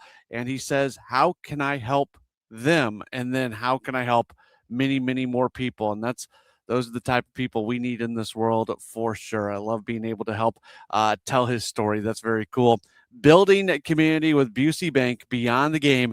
At Busey Bank, they know that behind every successful business is someone who believes in what's possible. Through flexible financing and a true partnership, they help you turn what ifs into what is. Busey Bank, building extraordinary together. We'll take another break. We'll return and we'll wrap up this edition of the program. You are locked into a Gray Bar Sports Open Line right here on KMOX. Hey, it's Debbie Monterey, and I think right now we all need something to look forward to, and a nice little getaway is going to do it for me. So I've been looking at this 5-day Arizona trip that I planned in September, and to me, it sounds absolutely perfect, and I would love for you to join me. Here's what we're going to do. We're going to stay in Flagstaff because that means cooler temperatures. It's a great home base, and from there, we're going to visit Sedona, the Grand Canyon, and Lake Powell all in one trip. I'm talking about red rocks, big views, and that deep blue water at Lake Powell that looks like a postcard. I'm told September is one of the best times to go with fewer crowds, more comfortable weather, and everything's going to be planned out for us. We just show up. If this sounds like something you'd like to do, please join me because I have always wanted to go to the Grand Canyon. Travelwithdebbie.net. That's travelwithdebbie.net or call Cruise and Tour at 800-383-3131. Space is limited, so don't delay. 800-383-3131. Travelwithdebbie.net. Working full-time but still falling behind? Learn how real estate education can help you build income and get ahead on your terms. Text radio to 88007. That's RADIO to 88007. Presented by Lifestyles Unlimited. Each year in St. Louis, 10 women are recognized for volunteer leadership that changes lives. They support families, strengthen communities, and create opportunities where they're needed most. Join us Tuesday, May 19th at the Ritz-Carlton for the 2026 Women of Achievement Awards Luncheon. Celebrate their impact and be part of a tradition more than 70 years strong. Reservations available at WOASTL.org. For more information, go to KMOX.com/events. Corey, from your comfort service? Why are you standing next to my AC? I'm standing behind our work. But it's 8 p.m. You're just going to stand behind my air conditioner? Yeah, pretty much. Could you turn off the sprinkler then? Absolutely. At Air Comfort Service Heating, Cooling, and Insulation, we take pride in our work. If you need a new air conditioner or HVAC system, you can trust we'll install the equipment correctly. Plus, for a limited time, qualify for rebates up to $2,600 and 0% financing for up to 72 months. For a free estimate, visit aircomfortservice.com. Here in St. Louis, we take pride in supporting our health and our community. That's why more and more families are turning to Neovitin multivitamins, created by a local physician and made right here in the U.S. using the highest quality domestic and international ingredients. With formulas for men, women, and adults 50 plus, Neovitin helps keep St. Louis families energized, supported, and ready for life. Find Neovitin at your local Deerbergs, Schnucks, and online at neovitin.com. Neovitin, trusted nutrition from St. Louis for St. Louis. Is your home, business, or church looking tired, chalky, or in need of curb appeal? Go Rhino. Tired of painting year after year? Go Rhino. Our unique 3M ceramic technology is perfect for brick, stucco, aluminum, steel, color lock masonite, and more. It's backed by our 25-year transferable warranty to not chip, crack, or peel. Great if you're staying, and even better if you're selling. Our ceramic coating allows you to maintain all of your architectural features. The decision to do vinyl will leave your home looking like a plastic moldy box. With Rhino Shield, in 15 years, your home will still have that, wow, it looks like you just got it painted. We've done large condo complexes, parking garages, pole barns, and commercial strip malls. We coat sloped and flat roofs to extend their lives too. Evaluations are free. 877-25-RHINO or 877-25rhino.com. See what we did there? Genius. Tell them, ladies. Don't paint, don't Rhino, go Rhino Shield. Never paint your house again. Rhino Shield. Welcome back to the Gray Bar Sports Open Line. Once again, Matt Pauley on KMOX. Back at it on the Gray Bar Sports Open Line right here on KMOX. My name is Matt Pauley. Just going to wrap things up here in a few minutes, and then we're going to get to our Gas House Gang replay from the show earlier today. If you ever missed it at noon, you can always re-listen to it during the 8 o'clock hour right here on KMOX. So if you were listening last night, you heard City SC. They played a U.S. Open Cup matchup at Energizer Park. They came away with a 4-0 win, so they advanced in that tournament, which is a good thing. Happy for them. Obviously, the U.S. Open Cup has a very deep history, and just the idea of basically every soccer club in the United States being in the same tournament, it's a cool thing. Like I've always thought it's a cool thing. MLS kind of into it, kind of not into it. There's been a little bit of controversy about it over the years on what teams are going to participate and what teams are not going to participate. In St. Louis, where we have such an amazing, rich tradition and history of soccer and soccer clubs who have been successful in that event, there is certainly a group of people that very much want to make sure that the top St. Louis Soccer Club, which right now is City SC, that they are participating in this on an every year basis. So that brings us to what happened last night. And I'll be honest with you, my a little disclaimers anytime I maybe say something about somebody that's not the most positive thing in the world, I do try to put some disclaimers on it, because sometimes I'm at least aware enough of myself and what I know and what I don't know that the soccer culture is something that doesn't always like resonate with me. And the supporter groups thing, which is like just at a very surface level, is a very cool thing. People who come together to support a team, and people who come together to even make the environment at the actual match better. Like, you walk into a City SC game, generally speaking, more on that in a moment, but generally speaking, you walk in and you see all the crazy people, and you hear the crazy in a good way. They're being crazy. You see the different instruments and the chants and everything, and it adds so much to the environment of the event, and it's fun. When I go to a game as a fan and take the family and everything like that, they definitely add to the experience of watching soccer. That being said, at times, people or these groups in general come across just insufferable, for lack of a better term. And that's where this thing with the US Open Cup comes in, because they participate last night. I don't know if you've seen pictures or maybe you were watching the matchup. It was on, I believe, Paramount last night. There were very few people in the stands. Very few people. Now, bad weather, Wednesday night. It's not an MLS matchup. They didn't have a ton of time to promote this. I saw some people on social media speculating about how much the team ended up promoting it, like all those things. And I'm not trying to be dismissive of any of those things. I'm really not. But it was not that long ago that the supporter groups, and again, it feels like these people, if there is something to complain about, they find a way to complain about it. And sometimes City gets in their own way.